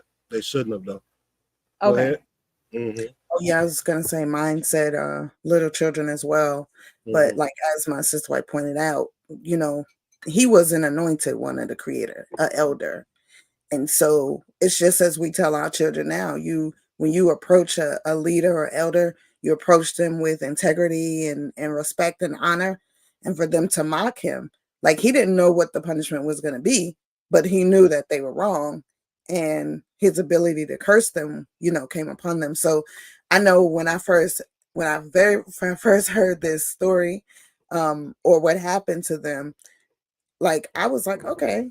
And I would tell my children, remember how you're supposed to treat your elders, and leadership, because look what happened to those children in the Tanakh. And it wasn't a second thought. They didn't even have a moment to apologize or to beg for mercy. It was just that quick. And so, you know, that's another reminder of how quick the Most High can punish you for, you know, disrespecting his anointed or his chosen. So, and then it's also a reminder for us as his chosen, or those who are in that, because I don't put myself in the stead of Elisha or Elijah or any of them, but when you're chosen by the Creator, it's a reminder for you to do your job though too, so that you can attain that respect. And when someone disrespects you, just a simple prayer or request to the Creator, and that person is removed from you know, the existence or the people. So yeah, great. Bringing that out was good too. Go ahead.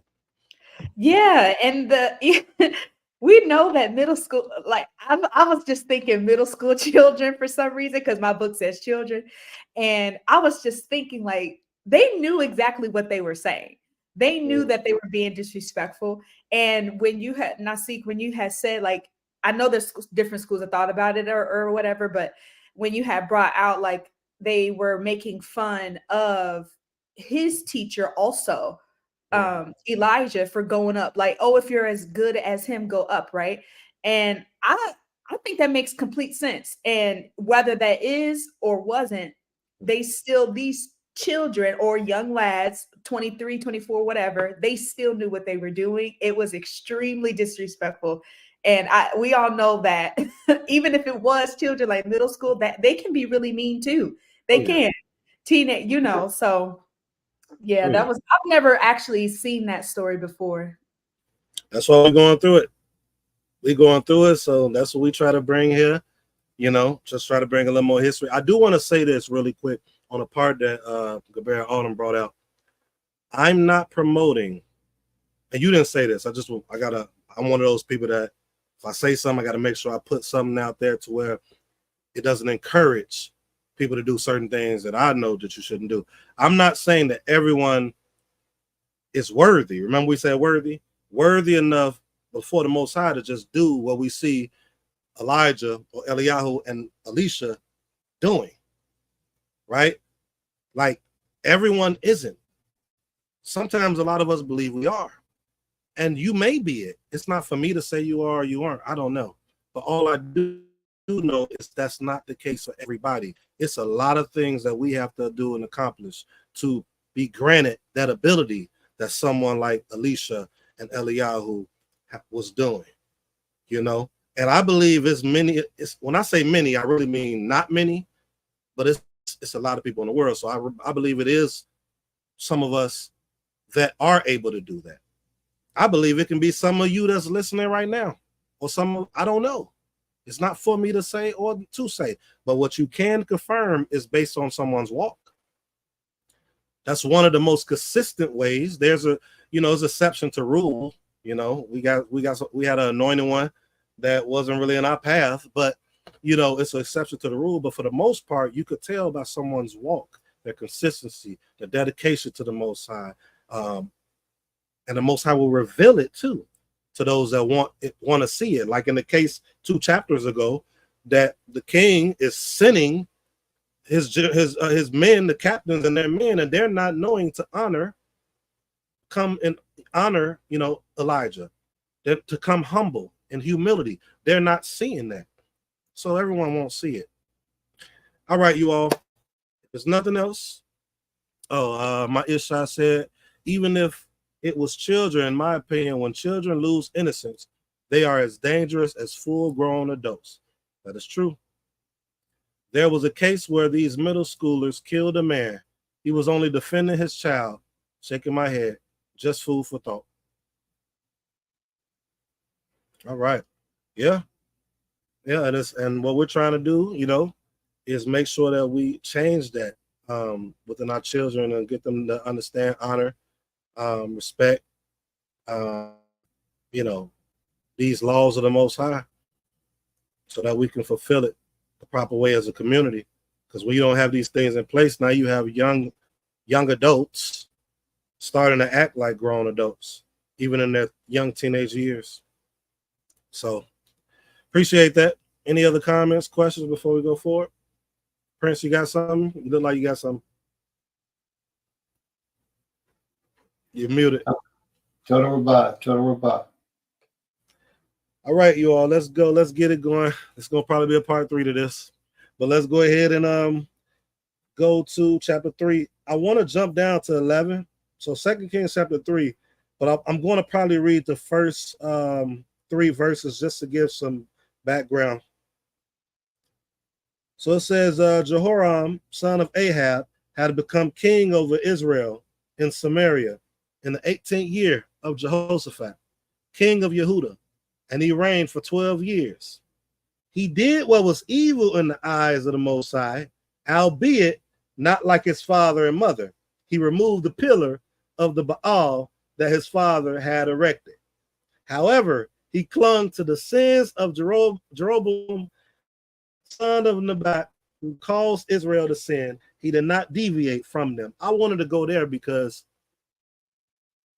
it said that he did what was evil in the eyes of the Most High, but he didn't do as evil as his mother and father.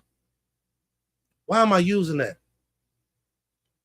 How many times do we hear people say something like that? Well, I ain't doing it this way, right? I ain't doing it like that. But that does not mean we're not being evil.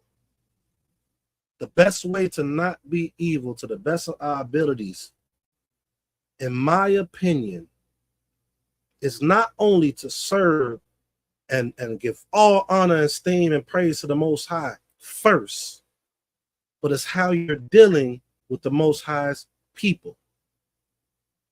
If you're causing the Most High's people to do evil, right? Meaning you're doing evil, you're sinning, then that could be looked at as evil in itself. And you just don't know it. Or you're just not looking at that school of thought. You're not thinking about that small thing. You can be doing what you believe is right, and it could still be evil. That's why inquiring is so important. Going before the Most High and not being complacent is so important, y'all. As much as you can. And sometimes even seeking counsel, right? Stop trying to do everything on your own. Because when you're doing everything on your own, 9 times out of 10, you're doing evil and you don't know it. 9 times out of 10, well, I'll say 7. 7 to 9 times out of 10, you may be doing something evil and you might not even be aware. Ask Josiah, one of our kings, that did all things right in the sight of the Most High.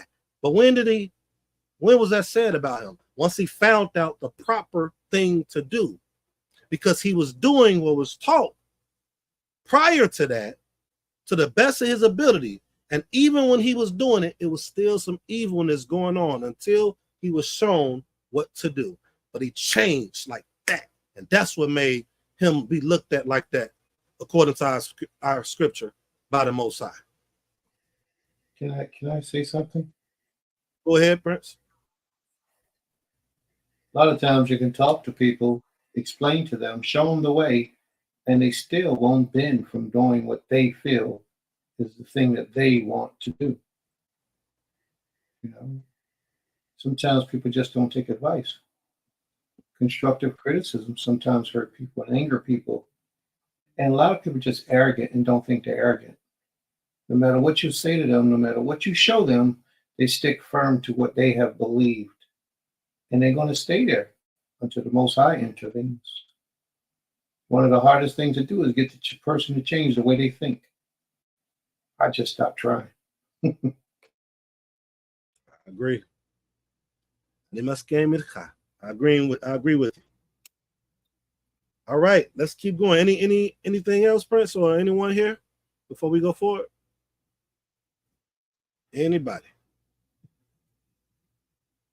Here we go. Let's jump down to 11 now. 2 Kings chapter 3, verse 11. Jehoshaphat said, "Is there no prophet of the Most High here, that we may inquire of the Most High through him?" We've been teaching this for a very long time now of order, y'all. They are going to, but we all believe that we talk or we're dealing with the Most High. That's what we believe. And it's nothing against that, because in the beginning we were supposed to be able to, but we was afraid to, right? We was afraid to. No, Moshe, you talk to him. We don't want to talk to him. And now the Most High established something because of that. And now that establishment is still there. So he says, and that does not mean we can't go before the Most High. I'm not saying that, but I'm just saying that establishment is there. Okay. Where am I at? One of the servants of the king of Israel spoke up and said, Elisha, son of Shaphat, is here, who poured water over the hands of Eliyahu. Do you see that they still referencing back to Elijah? How many of y'all, when you all hear me speak, before I start teaching, I'm always giving honor and to those before me, especially those who was in the beginning of my walk, right? I do that. It's important for us to do that, right? Reason I pause it because it's something I'm trying to think of. It's a word that we use in our walk. Pedigree. Your pedigree is important, right? Think of Nehemiah when they was dealing like with the priests and all that other stuff. They had to find out who you are. Who are you? I remember when I first met Prince. He already knew who I was, according to him. That's what he had said. I think because of the Hebrew, maybe. But when he found out that I was a Moreh years ago, he was like, who made you that? And then, who was this individual? That wasn't wrong for him to do. We have to do that. Because if we don't, people are just establishing themselves. And that's when we can weaken what the Most High has established from everyone just coming up with things. We need to have pedigree. Pedigree is important. Many people don't understand that or know that, and they claim they read the Bible.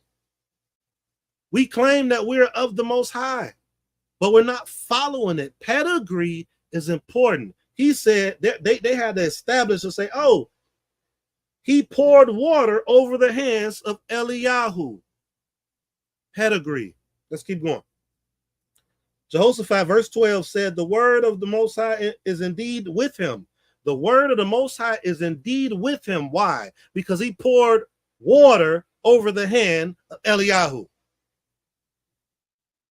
Sometimes that can be bad too. Like your name can be bad because of somebody too.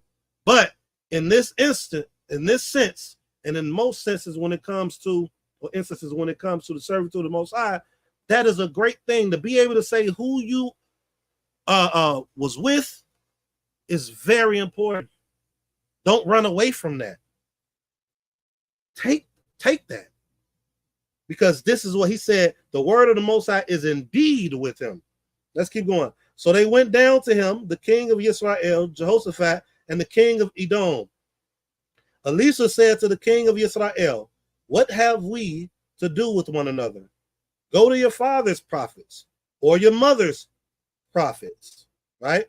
The king of Israel said to him, do not speak this, for the Most High has summoned these three kings to deliver them into the hand of Moab. Elisha said, as the Most High Master of Legions lives, before who I stand, I swear that were it not from the presence of Jehoshaphat, king of Yehuda, whom respect, I would not look at you nor see you. That's another example right there. If it wasn't due to Jehoshaphat, that's why your name is important, y'all. Who you are around is important too sometimes, most times. Name is important, right?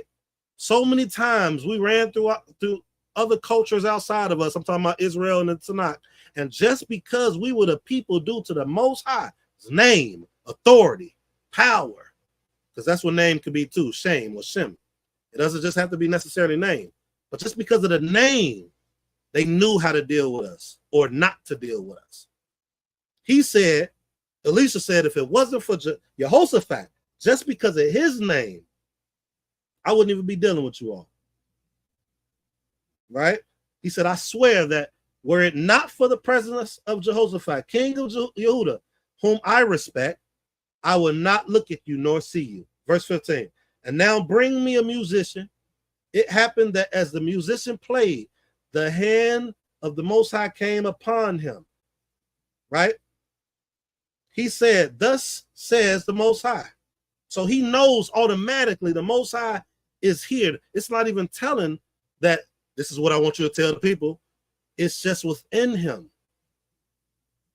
But this is not the case with everybody. Please do not get that confused. And we see that often. Christianity, in our walk, we see people just saying it. That's not the case with everyone. He said, verse 16, thus says the Most High, this valley shall be made into many pools. For thus says the Most High, you will not see wind and you will not see rain. That does not mean it will not be wind and it will not be rain. It's just saying you will not see it, right? But that valley will be filled with water. So it has to be rain, right? You're just not going to see it. So the water is going to be filled there. Some may say, school of thought may say it just appeared there. I'm not against it, but my school of thought is different. And you, your cattle, and your animals will drink. But this is yet trivial in the eyes of the Most High, for he will also deliver Moab into your hands.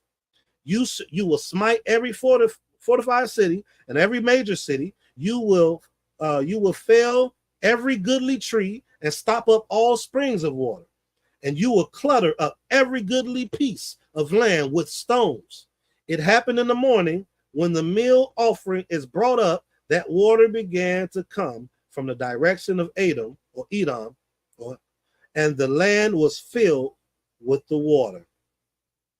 Right? Make sure I don't go past where I wanted to go. Okay. Verse 21. All of Moab heard the kings had come up to wage war against them, and they were mustered from everyone who girds a sword, belt, and upward, and they stood at the border. When they arose early in the morning, as the sun shone upon the water, from afar the Moabites saw the water as red as blood. So the Most High is working in their favor already. They already getting tricked. They seeing a whole water. I mean, this whole water looking like blood. So watch this. They exclaim, "This is blood." The kings must have drawn swords and smitten one another. So they think they done killed each other. Now they got confidence. Watch this. So now Moab to the spoils, they say. So they entered the camp of Israel. The Israelites rose up and smote Moab. They destroyed the cities into every goodly piece of land. Every man threw his stone and filled it. Every spring of water they stopped up, and every goodly tree they felled. The only stones they left in the wall was the mortar. This is the same thing that Elisha is telling them that the Most High said, which shows that if a prophet says there's something going to happen, it has to happen. That shows it. That's one of the things anyway. That shows it. 26. When the king of Moab saw that the war was too difficult for him, he took 700 swordsmen with him to break through to attack the king of Edom, and they could not do so. He then took his firstborn son, who was to reign after him, and sacrificed him as a burnt offering upon the wall, and a great wrath took effect against Israel. So they turned away from and returned to the land. All right. That ends the that chapter right there. Is there any questions? Any comments? Any thoughts? Any thoughts? We saw another example of what he says, thus says the Most High, right? So I'm just pointing a lot of these things out. Any questions? Any comments? Can you explain the 27th verse one more time? So that king of Moab sacrificed his son?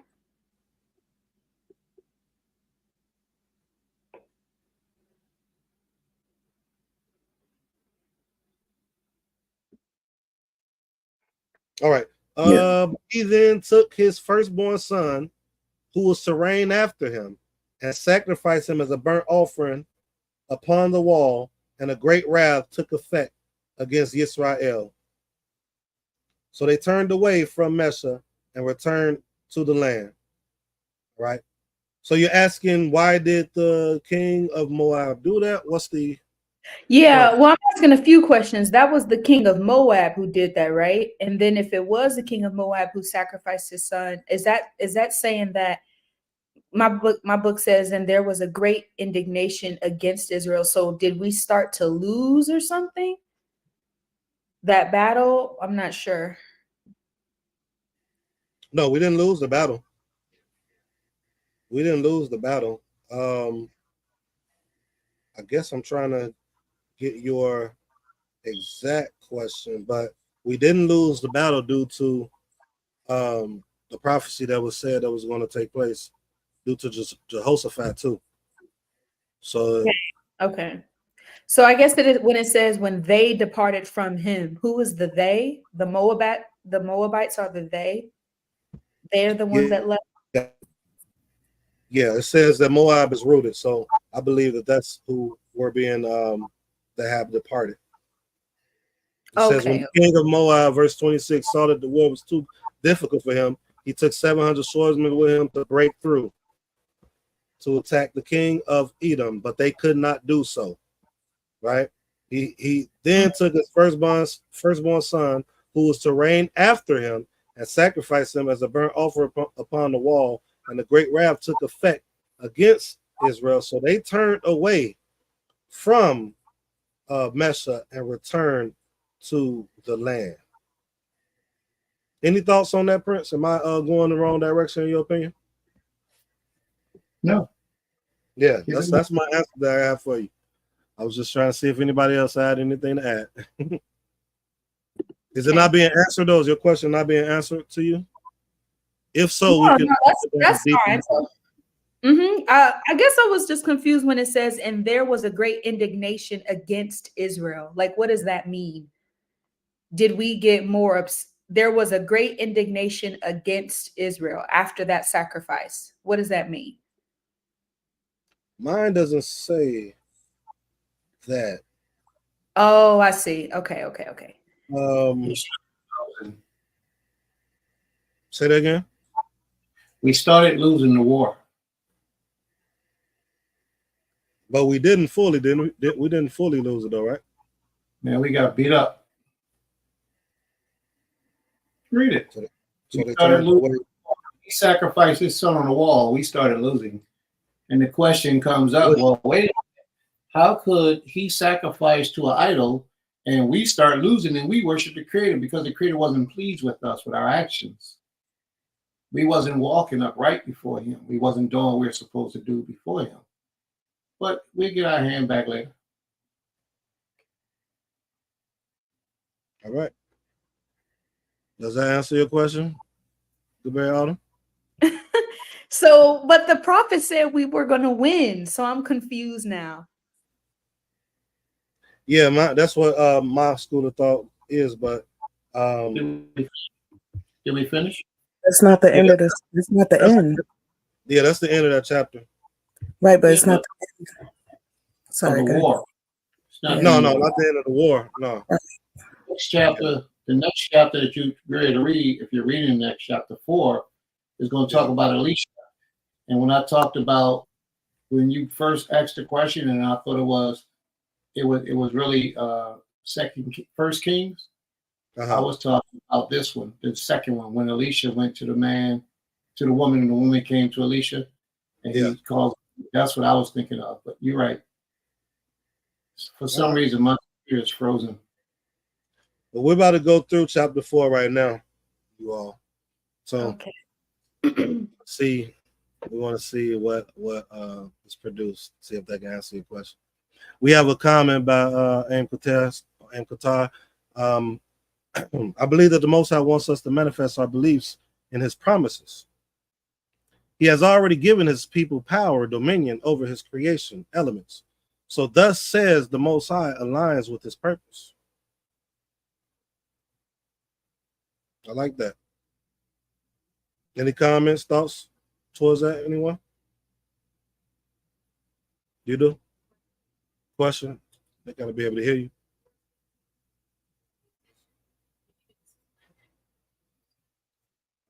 My Isha says she has a question.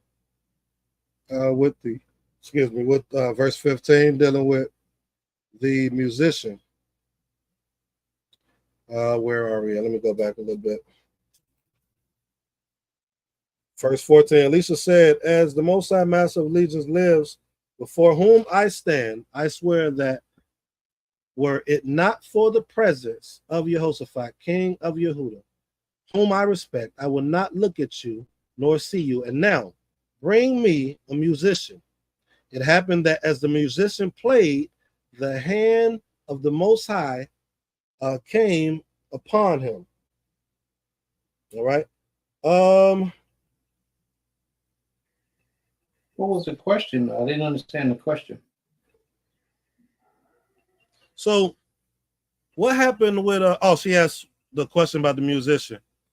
What was the purpose of it?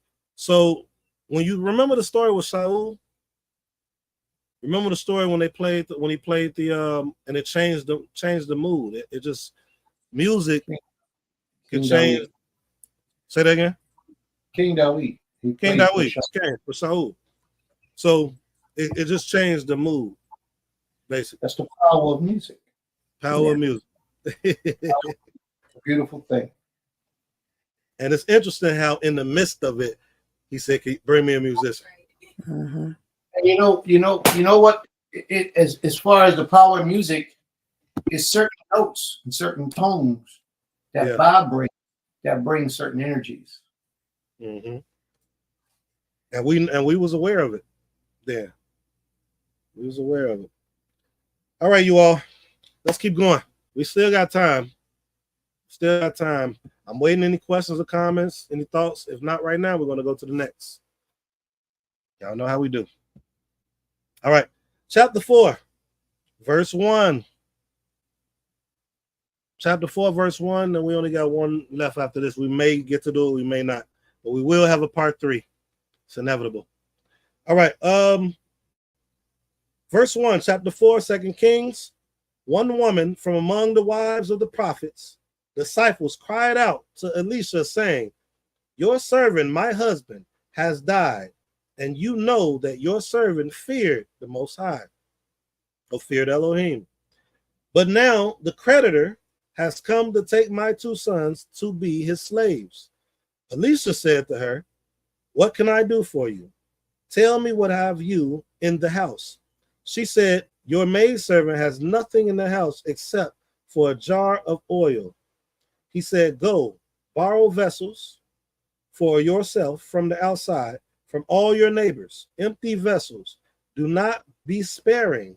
Then go in and shut the door behind you and behind your sons. Pour oil into all these vessels and carry away the full ones.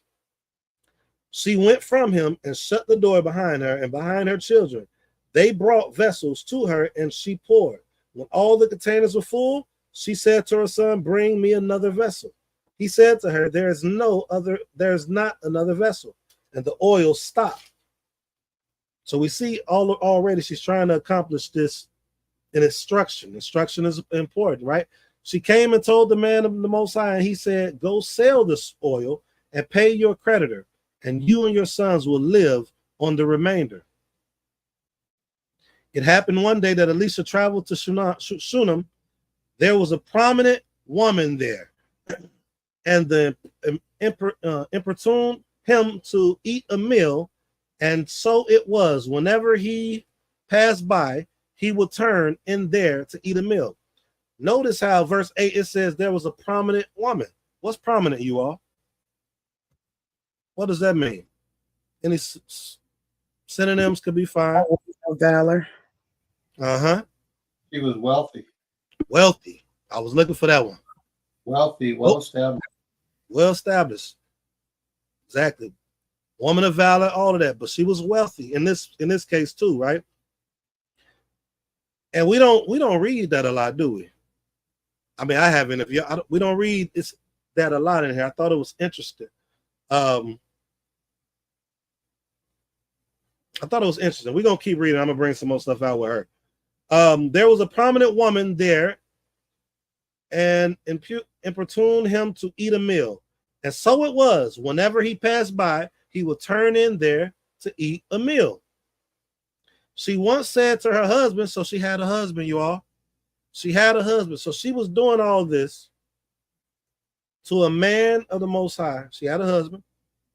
Behold, I now know that he is a holy man of the Most High who passes by us regularly.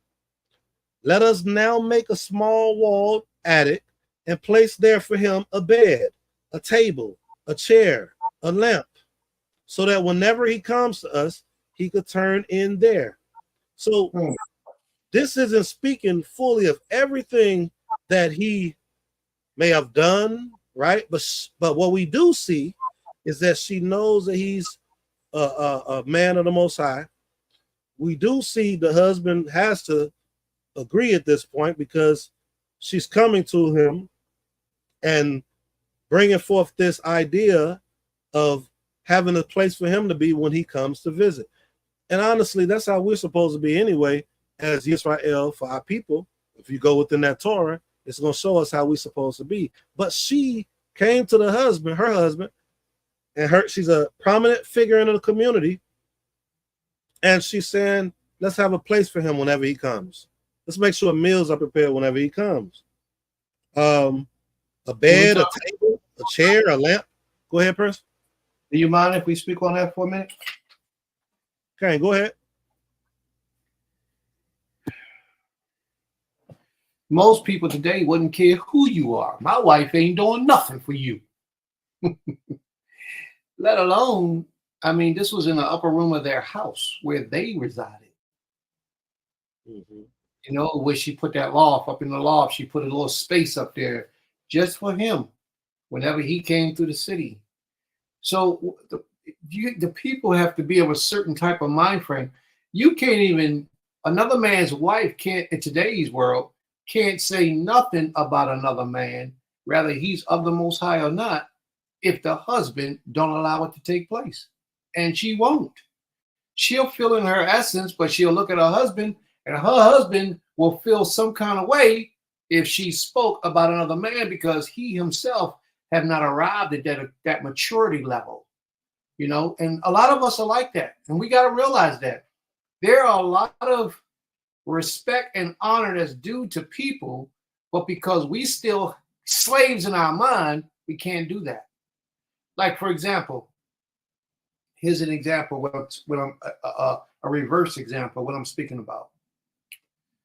Naseekh Shammah's Abba came to our community. From the door, he got the title, Abba. A lot of people, oh no, I could never say that to another man. You know, we don't live like that here. We don't teach that. Men should not ever have a problem calling another man Abba that's older than him, that he can earn that respect of, or that has earned his respect, should never be an issue. But in the Israelite community, you'll hear a lot of men say Ima before you'll hear men call another man Abba. I think it takes a lot of character and discipline within the individual to be able to stand up on that level and say that to another man, or to acknowledge another man is more spiritually inclined than you. We got too much arrogance in us, but we try to water it down like it's not there. This man is a prime demonstration. He wasn't a weak man. His wife probably was rich because of him. Who knows? It doesn't say. He was probably a strong man.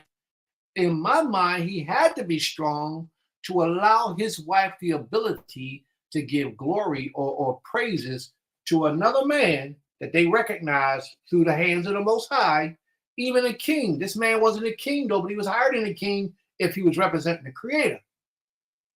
But most males today are so trapped in the jails of our minds that we don't know how to give glory and honor to the men who are worthy of it. We don't. And my wife better not say nothing like that about another man. Well, when her Abba came into the land, we all call him Abba now. My wife, all of us, his name is Abba. I don't even deal with his regular name because of the respect that I have for him. And I'm Prince. But what does that mean? If I'm a prince, can I show respect to somebody else? If not, then I don't deserve no respect. Just that simple. We get so, as males, they demonstrate their maturity level by separating people who are worthy from people who are not worthy, because they themselves are afraid that it's going to make somebody else appear to be greater than themselves. And we got to stop that. And I say that for Israel. We got to stop that. So, this was a perfect demonstration of that. A perfect demonstration.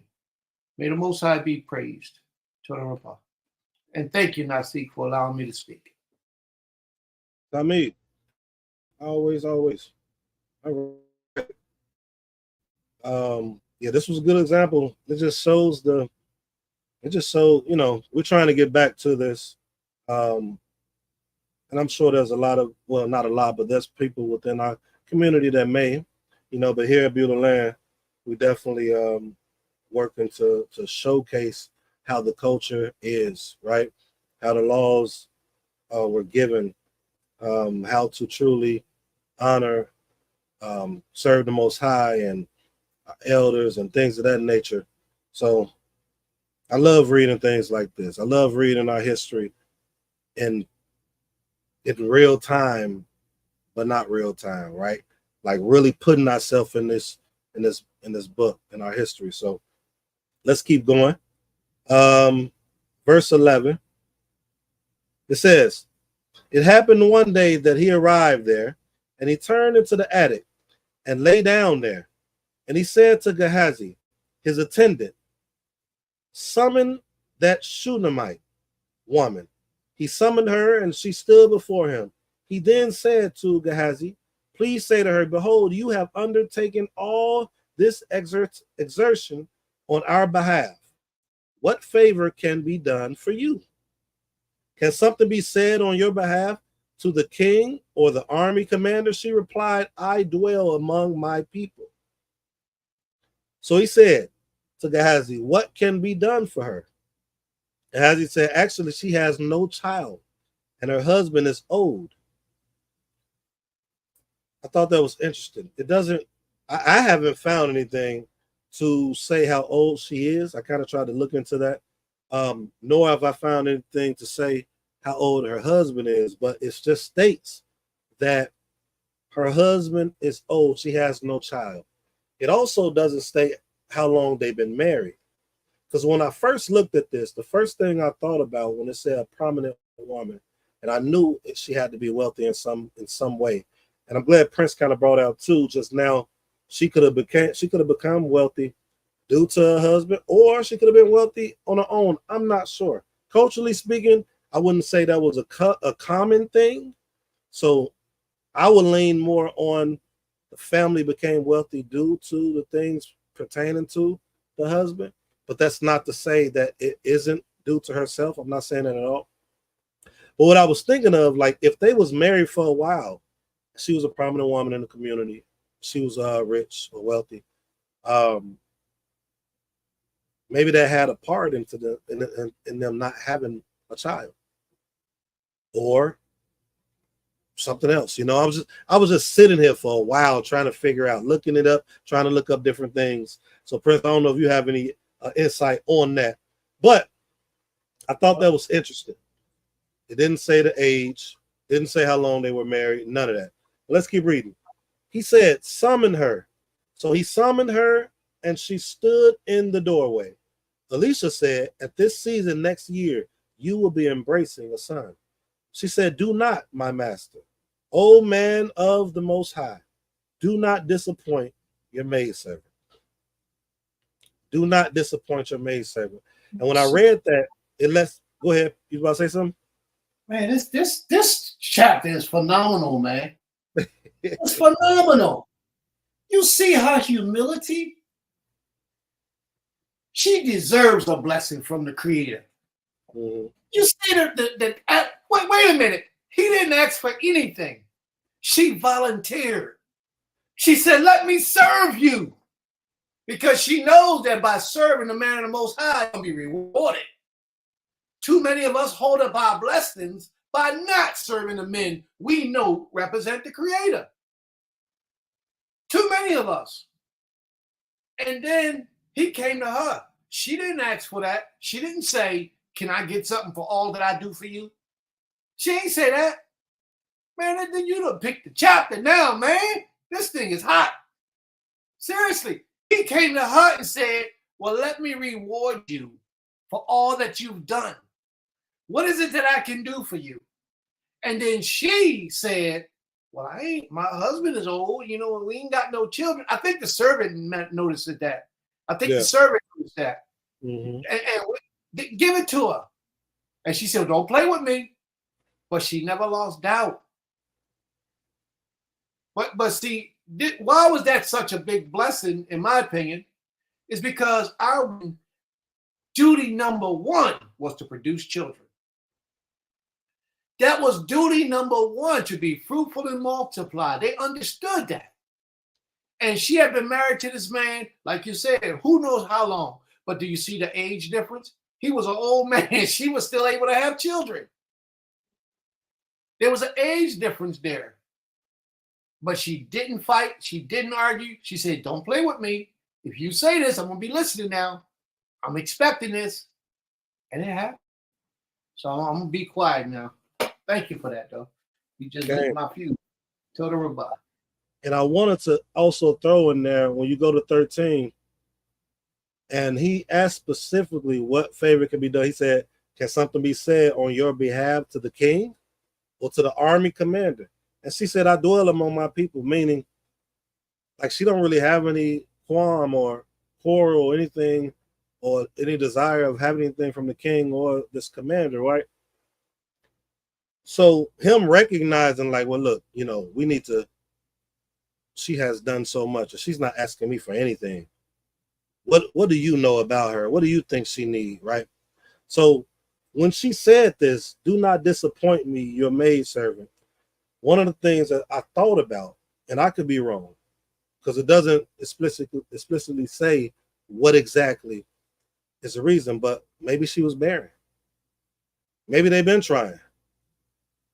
Or maybe they wasn't, it was just a thought because she said, do not disappoint. And when I saw disappointing there, I'm like, maybe she's been disappointed already. Maybe they have been trying and it just hasn't been happening. So she said, do not disappoint your maidservant. You're bringing this to me. You're going to have a son next year. Please don't disappoint me, right? So that's the things that was crossing my mind. It says, verse 17, the woman conceived and bore a son at that season the next year, as Elisha had told her. The boy grew up. Verse 18, it happened one day when he went out to his father, to the reapers in the field. He said to his father, my head, my head. His father said to the attendant, carry him to his mother, right? Or the servant, maybe in some of you all's books, I'm not sure. He carried him, verse 20, and brought him to his mother. He sat in her lap until noon, and then he died. She went up and laid him on the bed of the man of the Most High, shut the door upon him and left. She didn't even, according to this, like we don't know the time frame. We don't know if it was hours, minutes, but what I can read right here, which I do know how the Bible works. Sometimes when you read something, it's not right then and there. But it said, he carried him and brought him to his mother. He sat in her lap until noon. So it does give a time. And then he died. She went up and laid him on the bed, right? On the bed of the man of the Most High. She believed in this man being the man of the Most High so much that she wanted the child to be sitting or laying in a very spot that he was at. You know why, right? Because that bed belonged to him. And that housed his spirit because it belonged to him. Okay. That's powerful. Well, this chapter got me on fire, man. I'm sorry if I keep interrupting, man. You just got me out. It's fine. And I want to throw in there too. Think about, a lot of you all don't know that we do this, but it's within the text. What did most of the men and women of the Most High do when they came around something, when they got something? They dedicated it to the Most High. They made it holy. It was something that was, you know, within their home. They'll come, like in our homes, we'll come in and we'll make sure we make it set apart before the Most High. So she knows. Now, I'm not saying they didn't do anything, but she know that he, as Prince said, was a man of the Most High. So let me put what he said at, where he laid his head, right? So I can only imagine when he set foot in that place, he anointed it. All right. So just putting that out there. Let's keep going. 21. She went up and laid him on the bed of the man of the Most High, shut the door upon him, and left.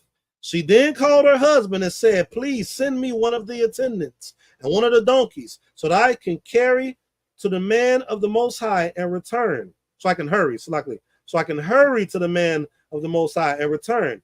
He then said, which I think is interesting.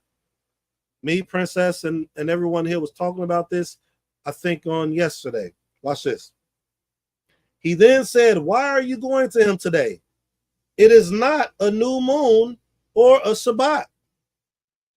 Why is he saying that, y'all? It was customary as a people to have like a solemn assembly or some sort when that new moon came in, a reading, a teaching, or even maybe just coming together with any questions of the men or those that was of the Most High, and they came together. That's why he mentioned the new moon and the Shabbat. That's why when you go in the later prophets, he say, I don't like your new moons or your Shabbat and all the other stuff, because it was something that they came together on that day. And a lot of us have lost that. Right? That's culture. And when the Most High say, I don't want to deal with your new moon, he's not really talking about that, because he's the one that gave it to us, by the way. He's talking about us polluting it, and we made it of us now and not of what he put in place. So now that's y'all. That's not mine. I didn't establish it like that. Sorry, I went on a tangent, but I wanted you all to know why he's saying this. Why are you going there? It's not the new moon or the Sabbath. So that's something to think about. That's something that if you're not a part of a community, you might want to, you don't have to, but kind of establish it. Make it something for your family to do, right? Along with Shabbat. But if you are a part of a community, it's something that you could or should implement. Any thoughts or questions on that before I continue? No? All right. She then said, she replied, it is well. No, I went too far. I'm sorry. Okay, she replied, it is well. She saddled the donkey, verse 24, and said to her attendant, lead and go, and do not impede me from riding unless I tell you. And she set out and came to the man of the Most High at Mount Carmel. When the man of the Most High saw her from afar, he said to Gehazi, his attendant, behold, it is the Shunammite woman. Now, please run toward her and say to her, is it well with you? Is it well with your husband? Is it well with the boy? She replied to Gehazi, it is well. You know what's interesting about this? You know what is interesting about this? I see what you said, Aim Katet. You said that she may not have confirmed the death of her son to her husband. But I think it's, in addition to that, I think it's interesting because in verse 23, it says, he said, why are you going to him today? It is not a new moon or a Sabbath. She replied, it is well. That was my thought too that you brought out. But then when you go down to verse 26 or 25, in the midst of 25, it says, when the man of the Most High saw her from afar, he said to Gehazi, his attendant, behold, it is the Shunammite woman. 26. Now, please run toward her and say to her, it is well with you, right? Hashalom lach. It is well with your husband, right? Hashalom le'ish. Is it well with the boy? Hasalom layeled. Her response in Hebrew is just shalom. I was stuck on that part for a while, y'all, because I'm looking like this woman's faith and belief is so strong that even though we're about to go down to the part where she's about to kind of like go in a little bit, it was just strong that she knows that he's able to accomplish this. He's able to accomplish it through the Most High so well that she's just coming. She's leaving everything behind. She's going to him, and her response was just shalom. Now she goes into it. Let's keep going. It says that for 27, she came before the man of the Most High at the mountain and grasped his legs. Gehazi approached to push her away, but the man of the Most High said, leave her. Let's stop there. His servant, his attendant, stepped in front to push her away. I mean, we see stuff like that today. We got leaders that have those that's among them that won't allow nobody to get close to him. That's basically what the servant did. And then at this point, you see he's just telling her to leave her, let her be. You know, we don't see that often. We see that in the Muslim faith, right? We don't see that often in ours. But leave her, for her soul is bitter within her. The Most High has hidden it from me and not told me, right? So the Most High has hidden it from. So at this point, he don't know what's going on. Now remember, before he's just saying things. He's telling them like this is going to happen. This is what you need to do. Thus says the Most High, even though it's not the same pattern as we saw previous or that we're going to see with other prophets, right? We don't see that. But in this instance, he said it's hidden from me.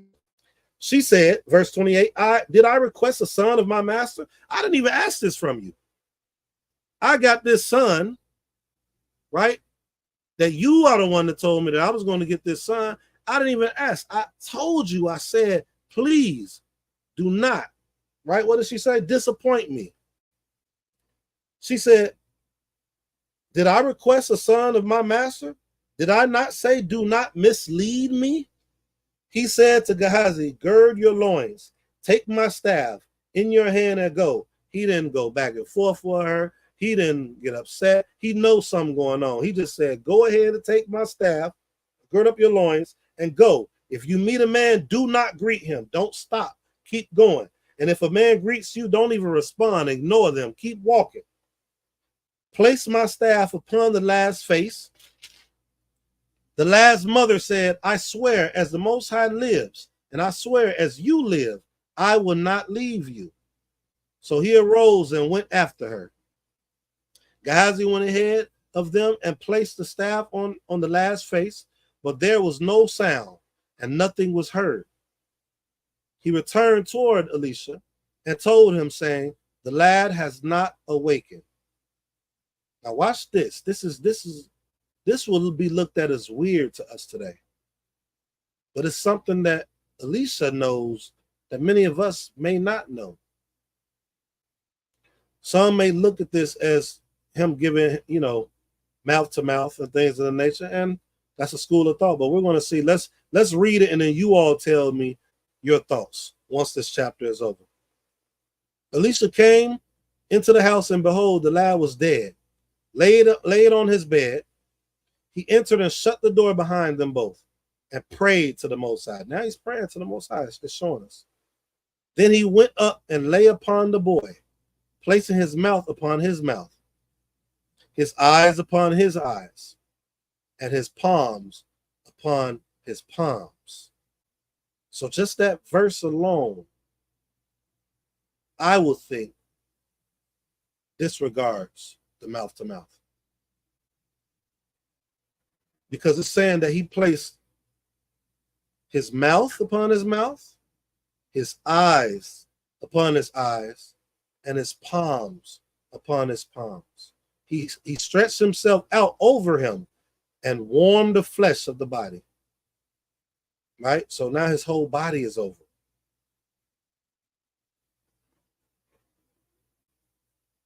And this is interesting, though, what we're about to read, because Kaza says something interesting about a number. Remember, we've been reading 2 instances that showed the 3. Let's keep going. He withdrew and walked through the house, once this way and once that way, just back and forth, right? Then he went up and stretched himself over him. The lad sneezed 7 times.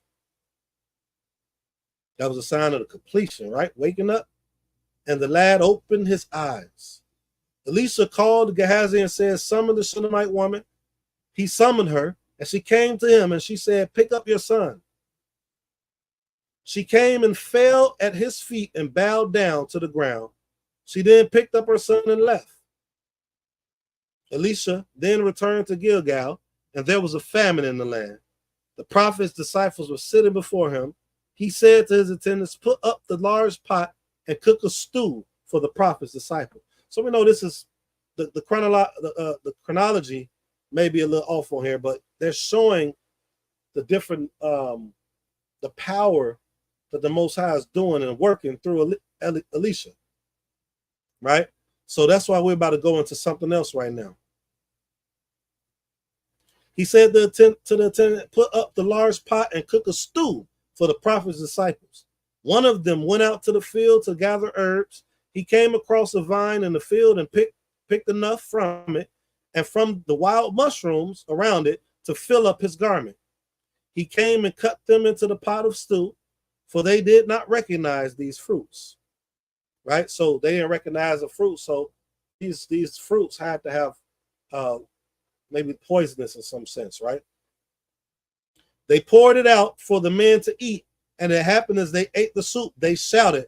They said, there is death in the pot.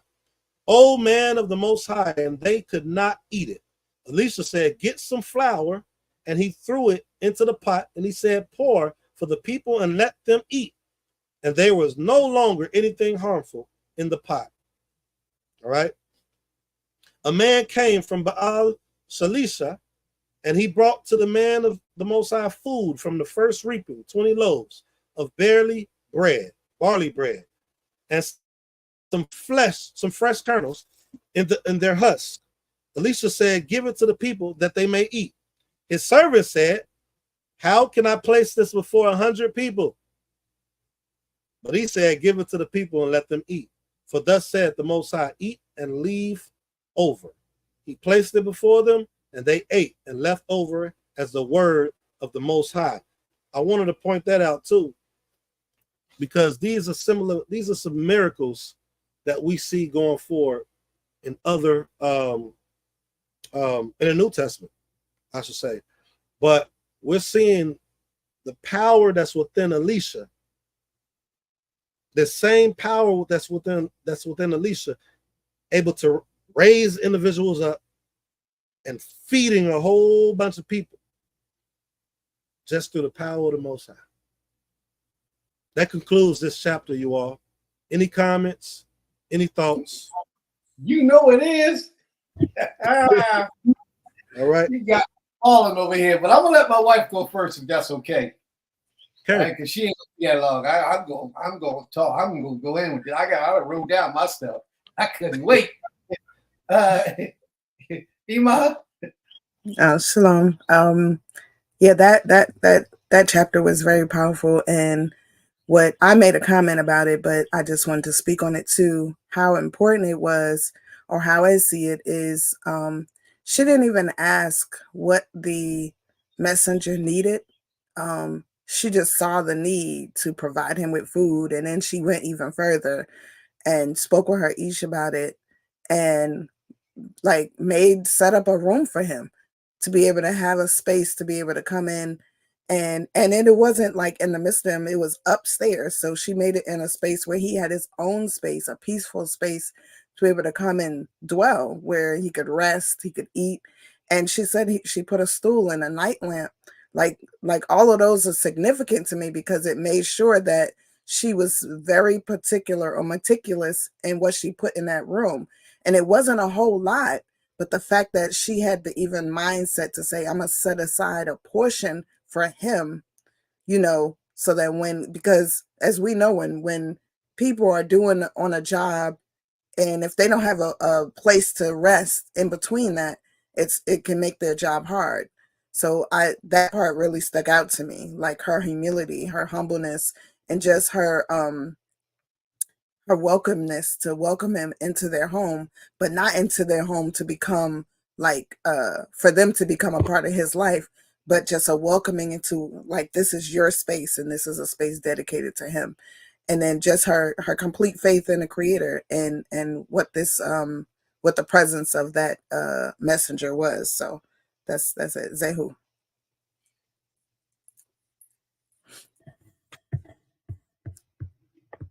Floor is yours, Prince. I know you got some things to bring out.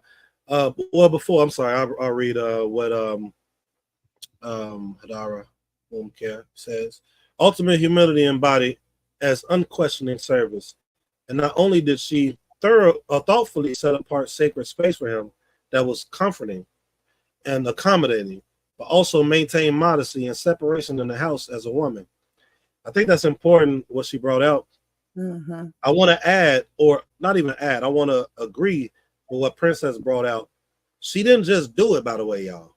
She went to her husband. It didn't tell us what her husband said, but her husband had to agree for them to do it. They built the attic. It says, hold on, I'm sorry. It says, where am I? Oh, let us now make a small, right, walled attic. So they had to build it. They didn't just let them go upstairs, go in the attic. They built it. So, and that was after she went to her husband, and her husband and them understood the goal. They understood it. This was the man of the Most High. Period.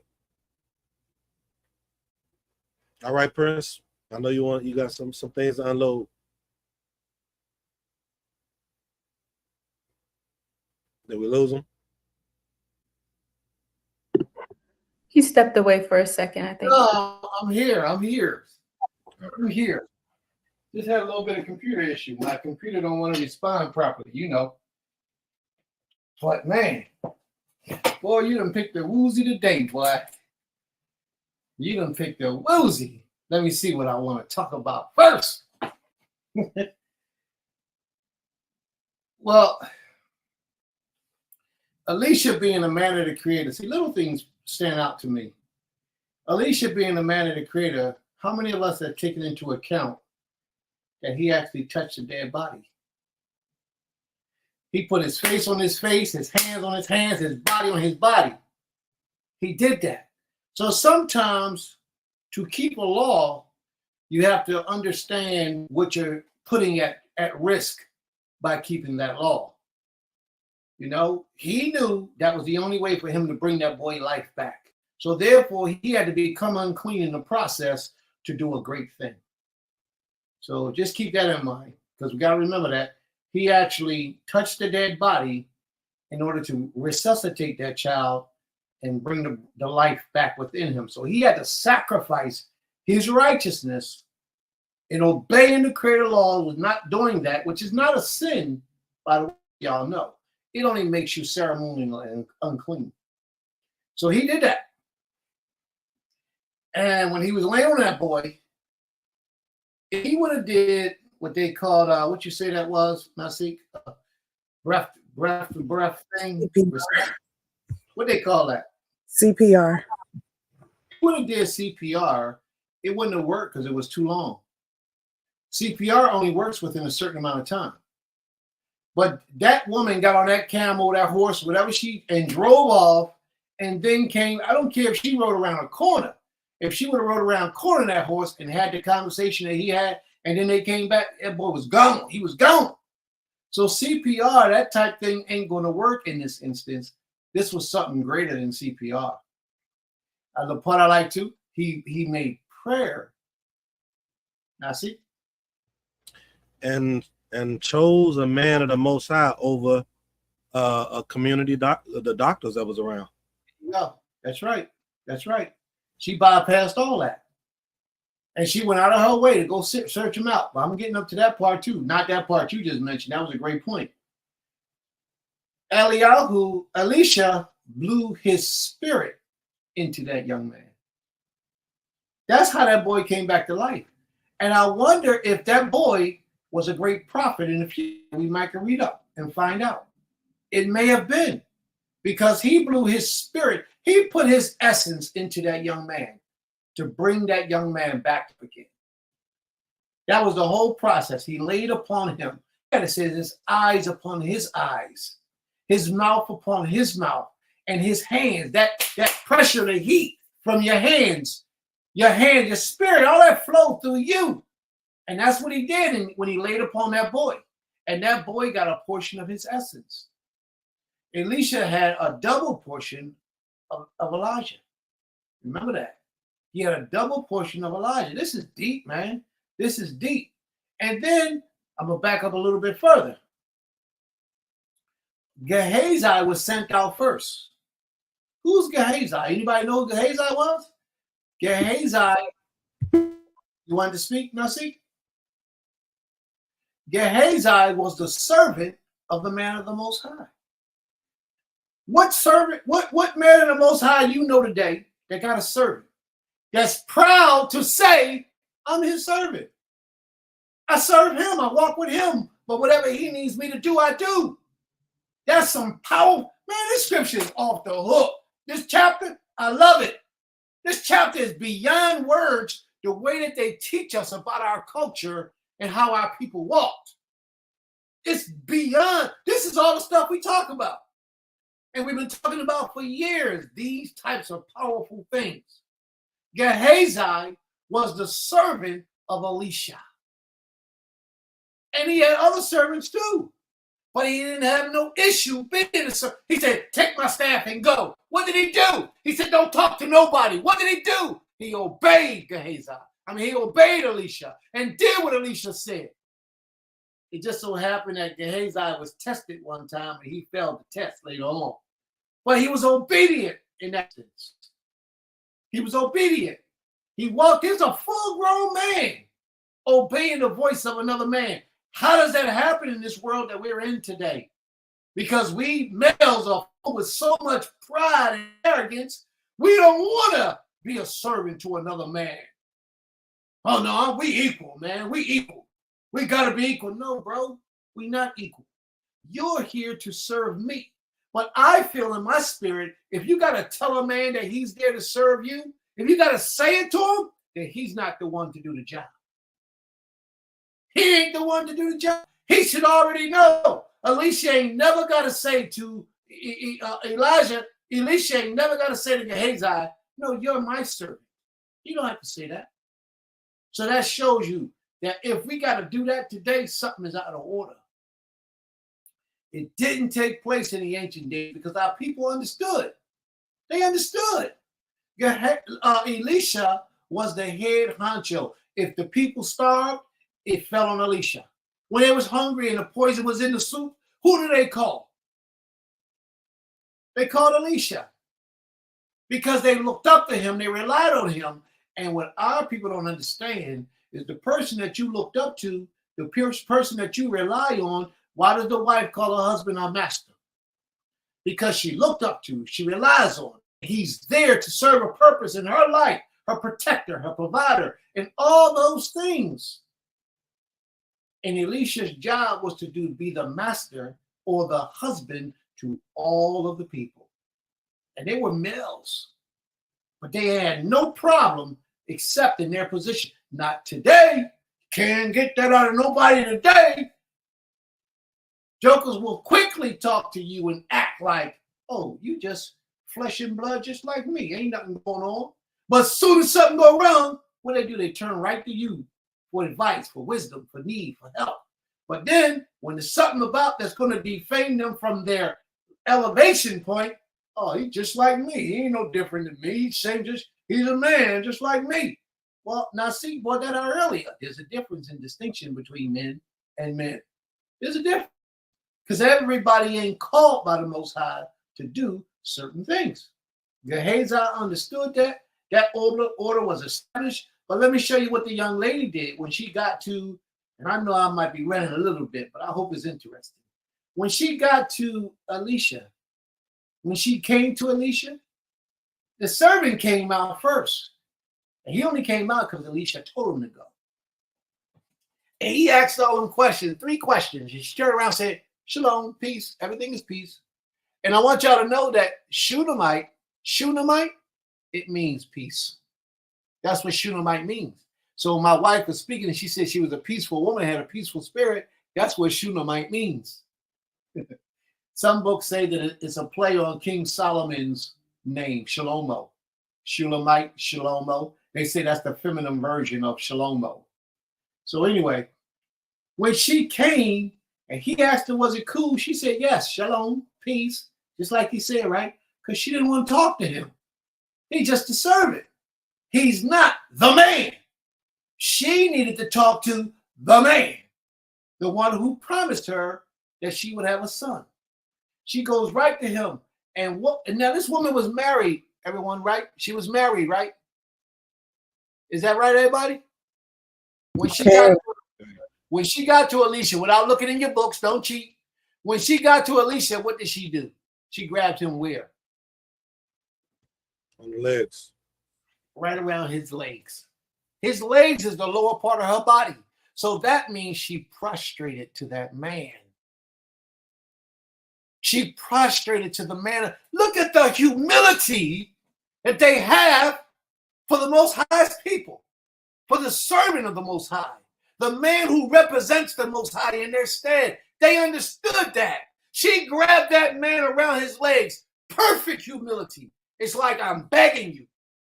That's what she did. That's what she said. It's like, I'm begging you.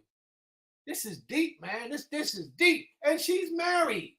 She had no issue showing her humility. And this wouldn't be out of order because this man stands in the stead of the Most High above the people, or with the people, or for the people, however you want to put it. But his job, Elisha's job, is to serve the people.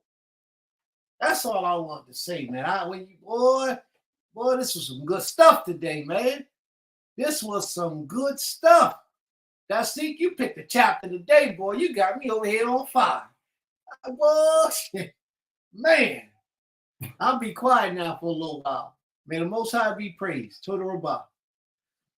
Oh, that concludes part 2. I'm looking at the time now, so we're gonna have a part 3. We're not done with Elisha. So to close it out, you all, again, the title is By This I Know That You Are a Man of Elohim, that the word of the Most High in your mouth is truth. We're seeing all the examples.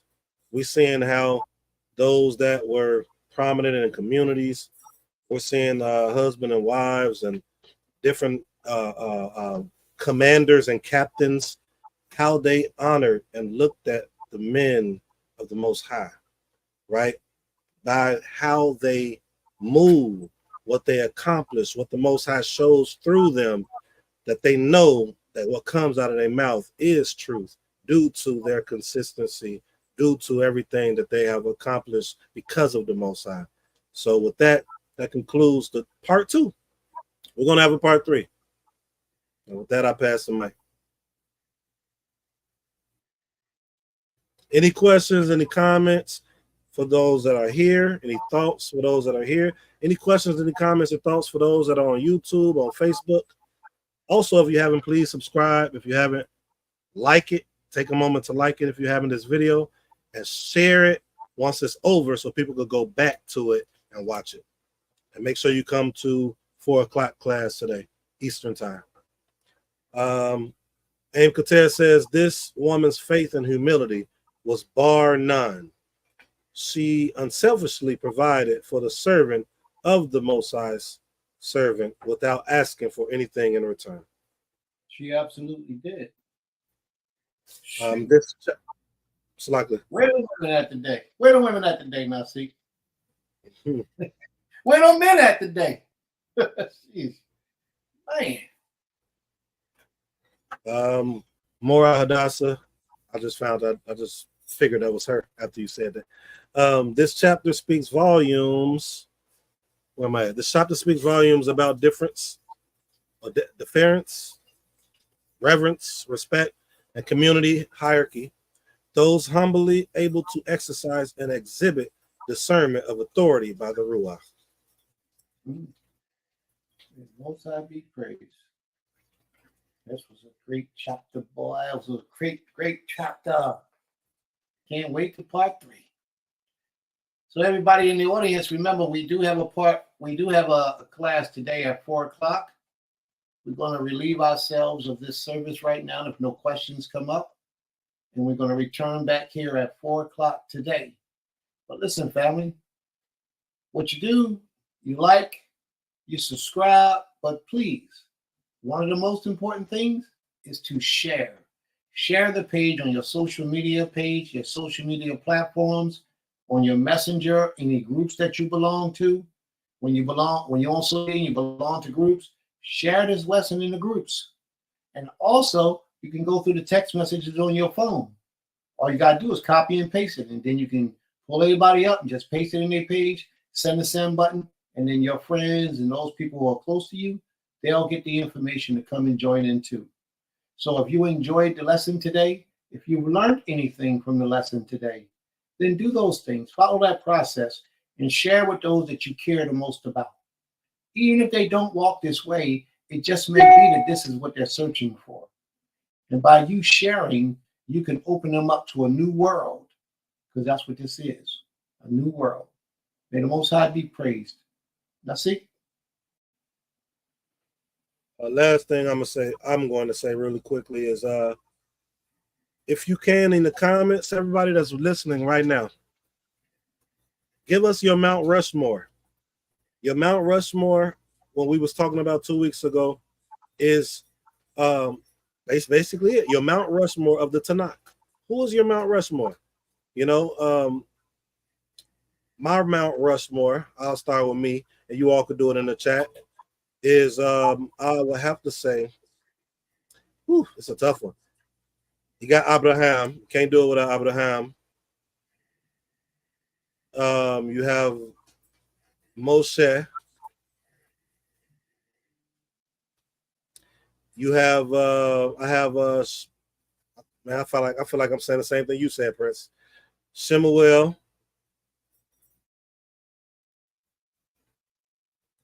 And then that's 3, right?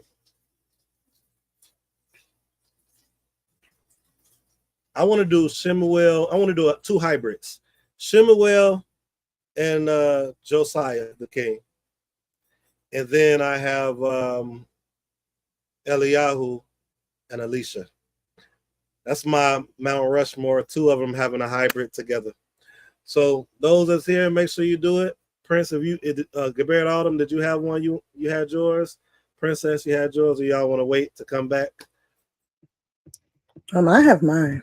What's your Mount Rushmore? My Mount Rushmore for in the Tanakh is Yael. Because, well, we should know why. Yeah. Melech She Dawid. probably had a trunk too. She probably had a trunk. Yeah. Melech Dawid, Abigail, and Moshe. And my current, or I guess we would say Mount Rushmore for this time, is my mother, Falani Suni Ali, my father, Bilal Suni Ali, my aunts, 2 of them, I'm going to name Asada Shakur and Afeni Shakur for definitely Asada Shakur right now, because she's still living and she's still holding on and standing firm to what she believes, even though it has cost her the ability to be a mother, because she's on the run, she's in hiding. So she didn't have the ability to raise her child and then see her grandchildren grow up, like how, and touch them every day. And then the last would be 2 of my uncles who have passed recently, my uncle Sekou Odinga and Matula Shakur, because they both spent over 30 years in prison, which also took them away from being hands-on fathers, but they stood firm in their beliefs throughout all those years in prison, never backed down. And even when they came home, they still stood for the people. So those are mine. Torah. Before you go, Gabriel Autumn, and Patel, you only gave us 3. Go ahead, Gabriel Autumn. Okay, my Tanakh, Mount Rushmore. I kind of have 5 people on there, but you know, I have Ruth, Isaiah, Sarah, and Moshe's wife Zipporah. And there's a reason for that too. And then King Dawid. And basically, I chose Ruth because I just really, I know she's a Moabite and she married into a Hebrew family, but obviously we have a whole book about her and her story. So I just, as a young woman, I just really related to her story and how she was humble and how she went about her life. So she is on my Mount Rushmore for that. I have Isaiah, and I'll admit I actually haven't read the whole book of Isaiah. I know he is a prophet of ours. I don't know that much about him, but when I was a child, the Most High spoke to me through a verse in the book of Isaiah, so that's why I have that on there.